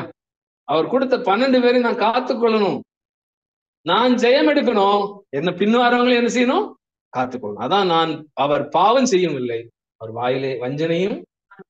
அப்போ பாவம் செய்யாதபடிக்கு அந்த ஒரு வெளிச்சம் கொடுக்கறது நம்ம என்னதுன்னா ஒரு முக்கியமானது. சகோதரர் என்ன எழுதியிருக்காருன்னு பார்ப்போம். Philippians 5:6-9 paragraph 3. சபையின் துன்பம் மரணம் வரை பாதிப்பை கொடுக்கிறது என்று தீர்க்கதரிசி மிகைப்படுத்தி கூறுகிறார். பூமியின் மேல் ஒருவன் மரத்தை வெட்டி பிளக்கிறது போல எங்கள் எலும்புகள் பாதாள வாய்க்கு நேராய் சிதறடிக்கப்பட்டிருக்கிறது. அதாவது மரம் வெட்டும் போது சிதறுகிற தேவையற்ற மரத்துகள் போல இருக்கிறது. ஆனால் உலகம் இப்படி தேவனுடைய பரிசுத்தவான்களை மதிப்பிட்டாலும் தேவனுடைய மதிப்பீடு அப்படி அல்ல என்பதை கீழ்கண்ட வேத வசனம் அறிவுறுத்துகிறது. ஆனாலும் ஆண்டவராகிய கர்த்தாவே, என் கண்கள் உம்மை நோக்கி இருக்கிறது, உம்மை நம்பி இருக்கிறேன், என் ஆத்துமாவை பெருமையாக விடாதேயும். இப்போ இது சங்கீதக்காரன் ஜெபத்தோட அவர் எழுதியிருக்கிறாரு. அதாவது என்ன சொல்றாருன்னா, தேவனுடைய மதிப்பீடு அப்படிப்பட்டதல்ல என்பதை கீழ்கண்ட வசனம் என்ன கூறுகிறதுன்னா, அதாவது ஆனாலும் ஆண்டவராகிய கர்த்தாவே, என் கண்கள் உம்மை நோக்கி இருக்கிறது, உம்மை நம்பி இருக்கிறேன், என் ஆத்மாவை. அப்போ நம்ம என்ன செய்யறோம் அப்படின்னா, நம்ம ஒரு வெறுமையான ஒரு பாத்திரமா இருக்கிறோம், அதை எப்பவும் நிரப்பிக்கிட்டே இருக்கும். வெறுமையா விட்டுறாதேன்னு சொல்லு. அதான் பூமியின் மேல் ஒரு மரத்தை வெட்டி பிளக்கிறது போல எங்கள் எலும்புகள் பாதாள வாய்க்கு நேராய் சிதறி. நல்லா புரிச்சுடுங்க, இது ஒரு அடுத்த ப்ராசஸ்ல உங்களுக்கு புரிஞ்சிடும். ஏன் அப்படின்னா, நம்ம நிக்கிறது ஒரு பெரிய ஒரு இக்கட்டான சூழ்நிலை நிக்கிற போலதான் இருக்கும். ஏன் அப்படின்னா, அது அடுத்ததுல பவுலே சொல்லியிருக்காரு. இது பவுலுக்கு கடந்த இயல்நிலை தான் அவர் சொல்லும். இப்போ பவுல் எப்படிப்பட்டதெல்லாம் கடந்து போனாரு, அவருக்கு வந்த சூழ்நிலை என்ன சம்பவத்தை தான் நம்ம என்ன செய்ய பார்த்துட்டு இருக்கிறோம். இப்போ பூமி மேல் ஒரு மரத்தை வெட்டி பிளக்கிறது போல என்ன செய்யறோம், நம்ம எலும்பை வெட்டி பிளக்கும் போது என்ன ஆகும், அது அதுக்கப்புறம் என்ன செய்யணும், அதை ஊன முடியாது, எலும்புதான் முக்கியம். அப்ப அந்த எலும்பை வெட்டி பிளக்கிறது போல இருக்கிறது. இதை எல்லாம் ஒட்டுறதே யாரு தெரியுமா, நம்ம கூட இருக்க தேவனுடைய ஆவிதான் கிருபை செய்யும். அந்த ஆவி என்ன செய்யுதுன்னா ஒட்டிக்கிட்டே இருக்கு, அப்பப்ப நொறுக்கப்படுது. என்ன சொல்றதுன்னா, அதாவது ஆனால் உலகம் இப்படி தேவனுடைய பரிசுத்தவான்களை மதிப்பிட்டாலும், ஒரு மதிப்பீடு இப்படிதான், பரிசுத்தவனுடைய மதிப்பை இவ்வளவுதான் அப்படிதான் கொடுக்குது. மதிப்பிட்டாலும் தேவனுடைய மதிப்பீடு அப்படி அல்ல என்பதை கீழ்கண்ட வசனம் என்ன செய்யுதுன்னா நிறைவேறுத்து. அதனாலதான் உம்மை நம்பி இருக்கிறேன், என் ஆத்துமாவை வெறுமனையா விண்ணப்பம். அப்போ நம்ம போறது கர்த்தரை நம்பிதான் இருக்கும். பிதாவாகி தேவனை எப்படியாவது அவனுடைய மகிமையில பிரவேசிக்கணுங்கிறதுக்காக நம்ம என்ன செஞ்சுட்டு இருக்கிறோம், ஓடிட்டு இருக்கிறோம். கிறிஸ்து நம்மோட என்ன செஞ்சுட்டு இருக்காருன்னா அதிக உதவி செய்யறாரு. அதனால இந்த 4வது நிலையை நம்ம என்ன செய்யறோம் அப்படின்னா, நம்ம ஜெபத்துல நம்ம பிரகாசிக்கிறத அணையாம நம்ம என்ன செய்யணும். 5வது நிலையை சொல்லும் போது ஒரு மகா பெரிய ஒரு மனுஷனா மாறும். ஒரு பெரிய மனுஷன் சொல்லும் போது, அதாவது இந்த பூமியில அவரே கிரேடு கொடுக்குறாரு. பெரிய மகாத்மான்னு ஒருத்தருக்கு காந்தி ஏன் கொடுத்தாங்க, அவருக்கு நிறைய வளைச்சிருப்பாங்க இல்லையா, அவருக்கு மட்டும் ஏன் கொடுத்தாங்க. மக்களை கண்டு என்ன செஞ்சாருன்னா ஒரு காரியம் செஞ்சாரு. அதாவது அந்த இடத்துல இருந்து வரும்போது நிறைய மக்கள் ஆண்கள் கோமணம் பாய்க்கிற கூட துணி இல்லாம சாதாரணமா இருந்தாங்க, பெண்கள் மேலாடை இல்லாம இருந்தாங்க. இதெல்லாம் பார்த்துட்டு அவர் மேல போட்டிருக்க சட்டை விட கலத்தி அணிஞ்சிட்டாரா புறப்பட்டு. இப்படிப்பட்ட ஒரு பெரிய ஒரு மனநிலை, ஒரு சிந்தை, அந்த சிந்தை வந்ததுனாலதான் மகாத்மான்னு, அந்த மகாத்மா அவர் பேர் காந்தி தான், எனக்கு பேர் ஒரு கிரேடா கொடுத்துருக்கு. இப்படிப்பட்ட ஒரு நிலையை தான் நம்ம என்ன செய்யறோம்னா அடைய போறோம். காரணம் என்னன்னா, இந்த ஒட்டுமொத்த ஜனங்களுக்கும் ஒரு பெரிய விடுதலை வேணுங்கிற ஒரு மணல் அந்த சிந்தை நமக்குள்ள வரணும். எப்படியா எத்தனையோ குருடர்களை பார்க்கிறோம், எத்தனையோ செவடர்களை பார்க்கிறோம், சப்பானிகளை பார்க்கிறோம். இவங்க எல்லாம் இப்படியே நடந்து கொண்டு இருக்கணுமா, இதுக்கு ஒரு முடிவு இல்லையா அப்படின்னு நம்ம என்ன செய்ய ஒரு அங்கலாய். இப்ப கூட ஒரு மனுஷன் என்ன செய்யறான், ரொம்ப ஈழத்தனமான ஒரு ஆட்சி கூட ஒரு என்ன செய்யறான், ஸ்கூல்ல போய் ஒரு மனுஷன் செஞ்சுட்டு இருக்கான். அது நீங்க பேப்பர்ல மீடியால கேட்டிருப்பீங்கன்னு நினைக்கிறேன். அவங்க என்னன்னா பாவத்துல முந்தின இதுல பாவம் செஞ்சுட்டு வந்ததா என்ன செய்யறது சொல்லப்பட்டு ஒரு கீழ்த்தரமா, அதாவது இது எதற்காக சொல்லப்படுது அப்படின்னா, இவங்க எல்லாமே தேவனுடைய மகிமைக்காக இருந்து படைக்கப்பட்டது. குருடர்களோ சப்பானிகளோ தேவனுடைய படைப்பு, அதாவது மகிமைக்காக. அப்ப சீசரோடு கேட்கும்போது இவங்க என்ன பாவம், இது எல்லாருமே நினைக்கிறது தான். சீசர்கள் கேட்டாங்க, இவங்க என்ன பாவம் செஞ்சாங்க, இந்த மாதிரி பிறந்திருக்கிறாங்க தேவனுடைய மகிமைக்கு. அப்ப தேவனுடைய மகிமை நாள்ல கண்டிப்பாக எல்லாருக்கும் ஒரு மாற்றம் கிடைக்கும். அந்த மாற்றம் நமக்கு வரணும் அப்படின்னா ஒரு பெரிய ஒரு மனுஷனா மாறணும். அப்படின்னா தான் நம்ம தூபபீடமா மாறும். அப்ப தூபம்னு சொல்றது மற்றவர்களுக்கு வாசனை கொடுக்குறது இல்லையா, ஒரு வாசனை கொடுக்குறது. இப்ப இதே பாத்தீங்கன்னா வெள்ளை போலம் கேள்விப்பட்டிருக்கீங்களா? வெள்ளை போலம் எப்படி இருக்கு? மரத்தை பார்க்க சகிக்காது, முள்ளு மரம் மாதிரி. அந்த முள்ளு மரம் மாதிரி இருக்கும், அது ஒரு காம்புல இருக்கும், பெரிய பாலைவனத்துல இருக்கு. இப்போ அந்த பாலைவனத்துல இருக்கிற மரம், அது மரம் பூரா பிசுனா இருக்கும். இந்த பிசுன்னு என்ன செய்யும் தெரியுமா, அதை எடுத்து ரேசனி டேஸ்ட் பாத்தீங்கன்னா கசப்பு பயங்கரமா இருக்கு. ஆனா அதனுடைய வாசனை, அதை எரிச்சு பாத்தீங்கன்னா அதுல போடும்போது பயங்கரமான ஒரு வாசனை. கிறிஸ்து அதான் செய்றாரு. மற்றவர் உலகத்துல வரக்கூடிய கசப்பெல்லாம் வாங்கிட்டாரு, சுகந்த வாசனையாய் மாறு. அந்த சுகந்த வாசனை அவதான் என்ன செய்யுது அப்படின்னா அந்த பிராசல கொண்டு போகுது. அதான் என்ன சொல்றதுன்னா, அந்த நிலை என்ன சொல்றதுன்னா, அதாவது இது ஒரு பெரிய ஒரு நிலை. இந்த மற்றவர்களுக்கு நம்ம மற்றவருடைய கஷ்டம் என்ன இருந்தாலும் தாங்கி கொண்டு மற்றவர்களுக்கு நம்ம ஒளியை கொடுக்கும். வாசிப்போம் மத்தேயு 13:43. மத்தேயு 13:43 முதல். அப்பொழுது நீதிமான்கள் தங்கள் பிதாவின் ராஜ்யத்திலே சூரியனைப் போல பிரகாசிப்பார்கள். கேட்கிறதற்கு காதுள்ளவன் கேட்க கடவன். அன்றியும் பரலோக ராஜ்யம் நிலத்தில் புதைந்திருக்கிற பொக்கிஷத்திற்கு ஒப்பாயிருக்கிறது. அதை ஒரு மனுஷன் கண்டு மறைத்து அதை பற்றிய சந்தோஷத்தினாலே போய் தனக்கு உண்டான எல்லாவற்றையும் விற்று அந்த நிலத்தை கொள்ளுகிறார். இப்ப நம்ம மூத்த சகோதரர் கூட இந்த வசனம் என்ன செய்யுது நமக்கு வருது. அதாவது அப்பொழுது நீதிமான்கள் தங்கள் பிதாவின் ராஜ்யத்தில் சூரியனை போல பிரகாசிப்பார்கள். கேட்கிற காதுள்ளவன். இப்ப நம்ம பிரகாசிக்க போறோம், அதுக்கு முன்னாடி உள்ள பிராசஸ் தான் என்னது, நம்ம வாசனை. அப்ப நம்ம வாசனை கொடுக்காம பிரகாசிக்க முடியும். ஏன் அப்படின்னா மற்றவர்களுக்கு அநேகருக்கு ஒளியை கொடுக்குறோம், அந்த ஒளியா தான் மாற போறோம் இல்லையா, ஒரு ஸ்டாரா தான் மாற போறோம். அதான் சகோதரர் எழுதியிருக்கிற வாசிப்போம் 41:22-24. பூமி கடித்த காரியங்களை நான் உங்களுக்கு சொல்லியும் நீங்கள் விசுவாசிக்கவில்லையே. பரம காரியங்களை உங்களுக்கு சொல்வேனாகில் எப்படி விசுவாசிப்பீர்கள்? சுவாபத்தின்படியான மனுஷன் பரிசுத்த ஆவியினாலே ஜெனிப்பிக்கப்படாததால் அவனால் ஆவிக்குரியவைகளை புரிந்து கொள்ள முடியாது என்று அப்போஸ்தலர் தெரிவிக்கின்றார். பெந்தகோஸ்தே நாளன்று தமது பின்னடியார்கள் பரிசுத்த ஆவியினாலே ஜெனிப்பிக்கப்பட்டு ஆவிக்குரியவைகளையும் பரலோக பரம காரியங்களையும் புரிந்து கொள்ளவும் ஏற்றுக்கொள்ளவும் ஆயத்தமாகவும் பாத்திரவான்களாகவும் அடையும் நிலையை எட்டும் வரை தெய்வீக திட்டத்தின் ஆழமான காரியங்களை குறித்த விளக்கங்கள் கொடுப்பதை நிறுத்தி வைத்திருந்தார். ஜென்ம சுபாவமான மனுஷனோ தேவனுடைய ஆவிக்குரியவைகளை ஏற்றுக்கொள்ளான். அவைகள் அவனுக்கு பைத்தியமாக தோன்றும். அவைகள் ஆவிக்கேற்ற பிரகாரமாய் ஆராய்ந்து நிதானிக்கப்படுகிறவைகளாதனால் அவைகளை அறியவும் மாட்டான். இப்போ ஜென்ம சுபாவம் உள்ள மனுஷன் என்ன செய்ய மாட்டான், அறிய மாட்டான். ஆவிக்குரிய மனுஷன் அறிவான்னு சொல்லப்பட்டிருக்குது. இப்ப என்ன சொல்றேன்னா, பூமிக்குரிய காரியங்களையே யார் அறிய முடியல, நிக்கிதம் அறிய முடியல. அப்ப பரம காரியத்தை குறித்தா எப்படி அவர் அறிவார் அப்படின்னு தான் சொல்றாரு. அதுக்கு என்ன சொல்றாருன்னா, சுவாபப்படி, அதாவது சுவாபத்தின்படி மனுஷன் பரிசுத்த ஆவினால் ஜென்மிக்கப்பட்டதால் ஆனால் ஆவிக்குரியவர்களை புரிந்து கொள்ள முடியாது. அப்போ சுவாபத்தின்படியான மனுஷன் பரிசுத்த ஆவினால் ஜென்மிக்கப்பட்டதால் அவனால் ஆவிக்குரியவர்களை புரிந்து கொள்ள முடியாது என்று அப்போஸ்தலர் தெரிவிக்கின்றனர். பெந்தேகோஸ்தே நாளன்று தமது பின்னடையார்கள் பரிசுத்த ஆவினால் ஜெனிப்பிக்கப்பட்டு ஆவிக்குரியவர்களை, அதாவது பரம காரியங்களை புரிந்து கொள்ளவும் அப்படின்னு சொல்லும் போது நம்ம எதுல கட்டுப்பட்டு வந்துட்டு இருக்கோம்? தீர்க்கதரிசிகள் அப்போஸ்தலருடைய உபதேசம். இப்போ அங்க அப்போஸ்தலருடைய உபதேசம் என்ன வருதுன்னா, அன்றைக்கு ஊட்டப்பட்ட அந்த அதே ஆவி இன்றைக்கு எனக்கு ஆசை இருக்கு. அது முடிகிற வர, ராஜ்யத்துக்கு சேரக்கூடிய தகுதியானவர்கள் எடுக்கிற வர அது என்ன ஆகுதுன்னா அது இருந்து கொண்டேதான் இருக்கும் அப்படின்றார். ஆகிலும் எனக்கு லாபமா இருந்தவர்கள் எவ்வளோ கிறிஸ்துக்கு என்று நஷ்டம் என்று எண்ணினேன். அது மாத்திரமல்ல, என் கர்த்தராகிய கிறிஸ்து இயேசுவை அறிகிற அறிவின் மேன்மைக்காக எல்லாவற்றையும் நான் என்ன செய்யறேன் விடுறேன். அப்போ எல்லாத்தையும் நான் அறிஞ்சிருக்கிற ஓரளவு, அறிஞ்சு முடிஞ்ச வரவு இனி நான் போக வேண்டியது என்னதுன்னா மகாபரிசுத்தல கிறிஸ்துவோட நான் சேர போறேன். கிறிஸ்துவோட சேரதுக்கு முன்பாடி நான் நல்ல ஒரு வாசனையா இருந்து என்ன செய்யறேன், நான் நல்ல ஒரு வாசனையா இருக்கணும் அப்படின்னா நான் எல்லாவற்றையும் என்ன செய்யணும், மறந்துதான் ஆக வேண்டும் அப்படின்ட்டு. அப்ப நான் கிறிஸ்துவை ஆதாயப்படுத்திக் கொள்ளும்படிக்கு நியாயப்பிரமாணத்தால் வருகிற சுயநீதியை உடையவனாயிராமல் கிறிஸ்துவை பற்றும் விசுவாசத்தினால் வருகிறதும் விசுவாசம் மூலமாய், அதாவது தேவனால் உண்டாயிருக்கிற நீதியை உடையவனாயிருந்து கிறிஸ்துக்குள் இருக்கிறவன் என்று காணப்படும்படிக்கு அப்படின்னு சொல்ற.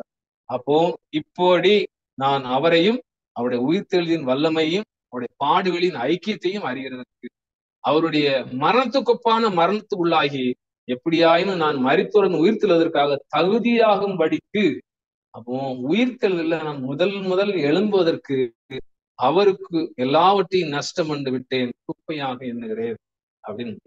அப்போ நான் உயிர்த்தெழுதலுக்கு தகுதின்னு சொல்லும்போது நான் மரித்த உடனே கிறிஸ்துவோட சேரக்கூடிய ஒரு தகுதி.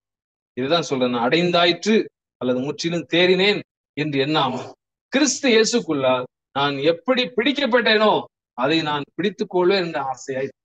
அப்ப நான் எப்படி நான் பிடிக்கப்பட்டேன்? இப்ப இந்த சத்தியத்துக்கு நம்ம பிடிக்கப்பட்டோம் இல்லையா, இந்த சத்தியத்துல அழைக்கப்பட்டு கொண்டு வரோம் அப்படின்னா எதற்காக நான் பிடிக்கப்பட்டேனோ அதற்காக அதை பிடித்துக் கொள்ளும். எதுக்காக? ராஜ்யத்திற்காக, ராஜ்ய ஆளுகைக்காக நான் பிடிக்கப்பட்டேன், அதையே நான் தொடருகிறேன். இடையில் உள்ளது நான் என்ன செய்யல, எதையுமே விசுவாசிக்கல. அப்போ அதை பிடித்துக் கொண்டேன் என்று எண்ணுகிறது இல்லை, ஒன்று செய்கிறேன், பின்னானவைகளை மறந்து முன்னானவைகளை. அப்போ அந்த தூப பீடம் போறோம் அப்படின்னா அதுக்கப்புறம் பின்னானவை சுத்தமா மறந்து கம்ப்ளீட்டா வெளியே என்ன நடக்குது, பாளையத்துல என்ன நடக்க கூட தெரியாது. பாளையம் என்ன தெரியுதா? இந்த காம்பவுண்ட்ல கூட என்ன நடக்குன்னு தெரியாது. யார் வாரா, யார் பலி செலுத்துறா, இது எல்லாமே தெரியாது. அப்போ கிறிஸ்து இயேசுக்குள்ள தேவன் அழைத்த பரம அழைப்பின் பந்தய பொருளுக்காக நான் இலக்கை நோக்கி என்ன செய்யறேன், தொடருகிறேன். அப்போ ஆகிலும் நான் எதுவரை தெரியணுமோ அது முதல் ஒரே ஒழுங்காய் நடந்து கொண்டு ஒரே சிந்தையாக இருப்போமாக. இப்ப 6வது நிலைன்னு சொல்லும்போது பரம நிலை, கடைசியாக என்ன செய்யறோம், அப்போ இந்த கிளாஸ் சொல்லும்போது மகா பரிசுத்த ஸ்தலத்துக்குள்ள போ. பரம நிலைன்னு சொல்லும்போது அந்த கிறிஸ்து எப்படி ஜீவ ஆத்மாவோடு யார் இருந்தா, ஆதாம் இருந்தாலும் எப்படி உறவு, அதே உறவுக்குள்ள மகிமையின் உறவுல என்ன செய்யறாங்கன்னா போறாங்க. யாரெல்லாம்? திருச்சபை மகிமையின் உறவுல, மானசீக உறவுல போல மரித்து போகுது. மரித்து எப்படி போகுது பாருங்க. அந்த மகா பரிசுத்த ஸ்தலத்துக்குள்ள என்னன்னா பரிசுத்தமான ரத்தத்தோட தான் யாரு போறா, ஆசாரியம் போவோம் இல்லையா. அப்போ நம்ம அந்த தூபபீடம் மாறும் போதே நம்முடைய ப்ராசஸ் என்ன செய்தாங்கன்னா ஒரு பரிசுத்தமா மாத்திடுற. அப்போ நம்முடைய உயிர் எப்படி மாறும், ஜீவன் எப்படி மாறும், ஒரு பரிசுத்த ஜீவனா மாறி. அப்போ என்ன செய்யறாருன்னா அந்த 1,44,000 பேரா. அப்போ அதுக்கு போகும்போது ஒரு காரியத்தை எழுதுறாரு பாருங்க. 2 தீமோத்தேயு 4ஆம் அதிகாரம் 6-7 வாசிப்போம். 2 தீமோத்தேயு 4ஆம் அதிகாரம் வசனம் 6 முதல். ஏனென்றால் நான் இப்பொழுதே பானபலியாக வார்க்கப்பட்டு போகிறேன். நான் தேகத்தை விட்டு பிரியும் காலம் வந்தது. நல்ல போராட்டத்தை போராடினேன், ஓட்டத்தை முடித்தேன், விசுவாசத்தை காத்துக்கொண்டேன். அப்போ ஏனென்றால் நான் இப்பொழுது பானபலியாக வார்க்கப்பட்டு போகிறேன். வார்க்கப்பட்டு போகிறேன் அப்படின்னா நான் நல்ல ஒரு பரிசுத்தமான வார்க்கப்பட்டு நல்ல ஒரு புத்தி உள்ள ஆராதனை செய்து போறேன். என்ன செய்யறேன்னா என் தேகத்தை விட்டு பிரியும் காலம் வந்துட்டு, அதனால என்னுடைய முடிவு எப்படி, ஒரு பரிசுத்தமான பான பலி. அப்போ இப்பொழுது நான் போறது எப்படி, ஒரு பரிசுத்தமான பான பலி. அது இதன் மூலம் நீதியின் கீழே எனக்காக வைக்கப்பட்டிருக்கிறது. நீதி உள்ள நியாயாதிபதியாக கர்த்தர் அந்நாளிலே அதை எனக்கு தந்தருவார். எனக்கு மாத்திரமல்ல, அவர் பிரசன்னமாக விரும்பும் யாவருக்கும் அதை. அவருடைய பிரசன்னம் இருக்குது, எங்க இருக்குது, மகா பரிசுத்த ஸ்தலத்துல இருக்கு இல்லையா. அந்த பிரசன்னமாகுதல யார் யாரெல்லாம் அங்க போன்னு விரும்புறாங்களோ எல்லாத்துக்குமே சீக்கிரத்தை நிறுத்தி வரும்படி சாக்குறேன். அப்போ நானும் ஒரு அப்படி போல் சொல்றேன் இல்லையா, கிறிஸ்து இயேசுவை நான் பின்பற்றுறது போல என்னை பின்பற்றுகள் சொன்ன ஒரே ஆளு போலபோஸ். கிறிஸ்து எனக்கு ஜீவன், சாவு எனக்கு. அப்போ சாவு எனக்கு ஆதாயம் மாறுது, கிறிஸ்து எனக்கு ஜீவன் ஆயிட்டாரு. இந்த பழைய மனுஷனுடைய ஜீவன் என்னது, போயிட்டு. ஆகிலும் சரீரத்தினால் பிழைத்திருக்கிறதுனால என்னுடைய கிரியை பலந்தாவதால் நான் தெரிந்து கொள்ள வேண்டியது என்னதென்று அறியேன். தெரியாது எனக்கு பழைய மனுஷனுடைய காரியம் எனக்கு தெரிய வேண்டிய அவசியம் இல்ல. ஏனெனில் இவ்விரண்டினாலும் நான் நெருக்கப்படுகிறேன். தேகத்தை விட்டு பிரிந்து போகும்போது கிறிஸ்துவோட இருக்க எனக்கு ஆசை உண்டு, அதிக நன்மையாய் இருக்கும் என்று சொல்லி. அப்போ இந்த உலகத்துல இருக்கிறது எந்த ஒரு புது சிருஷ்டிக்கும், எந்த ஒரு அதாவது ஓடிக்கொண்டிருக்கிறவங்களுக்கு என்ன இருக்காது அப்படின்னா ஒரு பெரிய ஒரு ஆனந்தத்தை கொடுக்காது. இதுதான் நம்முடைய கர்த்தராகிய இயேசு கிறிஸ்து எனக்கு அறிவித்தபடி நான் கூடாரத்தை விட்டு போவது போல சீக்கிரத்தில் நேரிடும் என்று அறிந்து இந்த கூடாரத்தில் நான் இருக்கும் அளவும் உங்களை நினைப்பூட்டி எழுப்பி விடுகிறேன். இப்போ 7வது நிலை முக்தி நிலைன்னு சொல்லும்போது எங்க கிறிஸ்துவோட என்ன செய்யாச்சு, நம்ம சேர்ந்தாச்சு. இப்போ கிறிஸ்துவோட சேரதுக்கு முன்னாடி ஒரு காரியத்துல இருந்து நம்ம என்ன செய்ய முழுமையா ரசித்திருக்கிறோம். என்ன ரசிப்பு தெரியுமா? கிறிஸ்துவோட சேரதுக்கு முன்னாடி ஒரு பிராசஸ் நமக்கு ஒரு பெரிய ஒரு ரட்சிப்பு கொடுத்திருக்கிறோம். தீமோத்தேயு எழுதுறார், வாசிப்போம். 2 தீமோத்தேயு 4:17. 2 தீமோத்தேயு 4ஆம் அதிகாரம் வசனம் 17 முதல். கர்த்தரோ எனக்கு துணையாக நின்று என்னாலே பிரசங்கம் நிறைவேறத்தக்கதாகவும் புறஜாதியார் கேட்கிறதற்காகவும் என்னை பலப்படுத்தினார். சிங்கத்தின் வாயிலிருந்து நான் ரட்சிக்கப்பட்டேன். இப்போ சிங்கத்தின் வாயிலிருந்து ரட்சிக்கப்பட்டேன். அவ்வளவு நாள் சிங்கத்துக்குள்ள இருந்தாரா? நல்லா ஓடி முடிச்சுதான் சொல்றாரு. ஆனா கடைசியில தீமோத்தேயு எழுதும் பாத்தீங்கன்னா 2 தீமோத்தேயு 4ஆம் அதிகாரம் கடைசி எழுதுறாரு. அப்ப அவர் சிங்கத்தின் வாயில் தான் இருந்தார். என்ன அப்படின்னா நம்முடைய பழைய மனுஷன் நம்மோடு இருக்கிறவரை சிங்கம் நம்மகிட்ட இப்படி வாயில் தான் இருக்கு. இதேதான் கர்த்தர் எல்லா தீமையும் என்னை ரட்சித்து நம்முடைய பரமராட்சியத்தை அடையும்படி காப்பாற்றுவார், அவருக்கு சதாகாலம் மகிமையும் உண்டாவதான்னு சொல்லிட்டு இதே சங்கீதக்காரர் எழுதுற பாருங்க. சங்கீதம் 22, 21, 22ல என்னை சிங்கத்தின் வாயிலிருந்து ரட்சியும் யார் சொல்றா? சங்கீதக்காரர் தாவி சொல்றாரு. ஏற்கனவே எல்லாரும் நம்ம யாருக்கு வாயில தான் இருக்கிறோம், வாயில தான் இருக்கிறோம். அதுல இருந்து நம்ம ரட்சிக்கப்படணும் அப்படின்னா என்ன சொல்ற, நான் காண்டாமிருகத்தின் கொம்பில் இருக்கும்போது என்னை செவி கொடுத்தீர், கொம்புல இருக்கும்போது எனக்கு செவி கொடுத்தீரு, உங்களுடைய நாமத்தை என் சகோதரத்தை அறிவித்து நான் நன்மை, அதாவது சபை நடுவில் உண்மை துதிக்கணும், என்ன செய்யும், அதுல இருந்து விடுவி. அப்போ என் சகோதரருக்கு அறிவித்து அப்படின்னா ப்ராசஸ் முடிகிற டைம்ல சொல்றாரு. அப்போ யோபு கூட சொல்றாரு, தேவனுடைய சுவாசத்தினாலே அவர்களை அழித்து, எப்போ கம்ப்ளீட்டா முடியும் போது 1000 வருஷம் அரசாட்சி பிறகுதான் இதை கொடுக்கிறார். எப்போ தேவனுடைய சுவாசத்தினாலே அவர்களை அழித்து அவருடைய நாசியின் காற்றினாலே நிர்மூலமாக்குகிறார்கள். சிங்கத்தின் கர்ச்சிப்பும் சிங்கத்தின் முழக்கமும் அடங்கும். எங்க அடங்கும்? 1000 வருஷம் அரசாட்சி முடிஞ்சோன்னு எல்லாமே. இன்றைக்கு நம்ம வாயில இருக்கிறோங்கிறத மறந்துடக்கூடாது. ஏன் அப்படின்னா எல்லாரும் நம்ம என்ன செய்யறோம்னா புறஜாதிகளும் சொன்னாங்க ரசிக்கப்பட்டு போயிட்டு இருக்குன்றாங்க. வேதமானவர்களும் அப்படி என்ன செஞ்சிடக்கூடாது, நினைக்கக்கூடாது. ஏன் அப்படின்னா பழைய மனுஷன் இருக்கிறவரை எப்போ வேணாலும் நம்மளை மாற்றும். அவனுக்கு நம்ம செவி அவனுக்கு செவி கொடுக்கிறது நமக்கு நன்றாவே தெரியும். ஏன் அப்படின்னா இந்த புதிய மனுஷனுக்குள்ள வாழ்ந்து வருகிற நாம் பழைய மனுஷனுக்கு செவி கொடுக்கிறது நமக்கு நன்றாகவே தெரியும். அதான் பால சிங்கங்களின் பற்களும் தகர்ந்தும். அப்போ நம்ம முழுமையாக நம்ம என்ன செய்யறோம் அப்படின்னா அன்புக்குரிய சகோதர 7 நிலைகளையும் நம்ம என்ன செய்யறோம் இல்லையா? 7 நிலைகளையும் கடந்து ஒவ்வொரு நாட்களும் நம்ம என்ன செய்யறோம் அப்படின்னா கிறிஸ்துக்குள்ளாக அந்த ராஜ்யத்தை சேர்வதற்கு நம்ம என்ன செய்யும் எப்பவும் தகுதியாகவும் கர்த்தர் தாமே பொறுமையோடு உங்களை கர்த்தர் தாமே ஆசீர்வதிப்பாராக.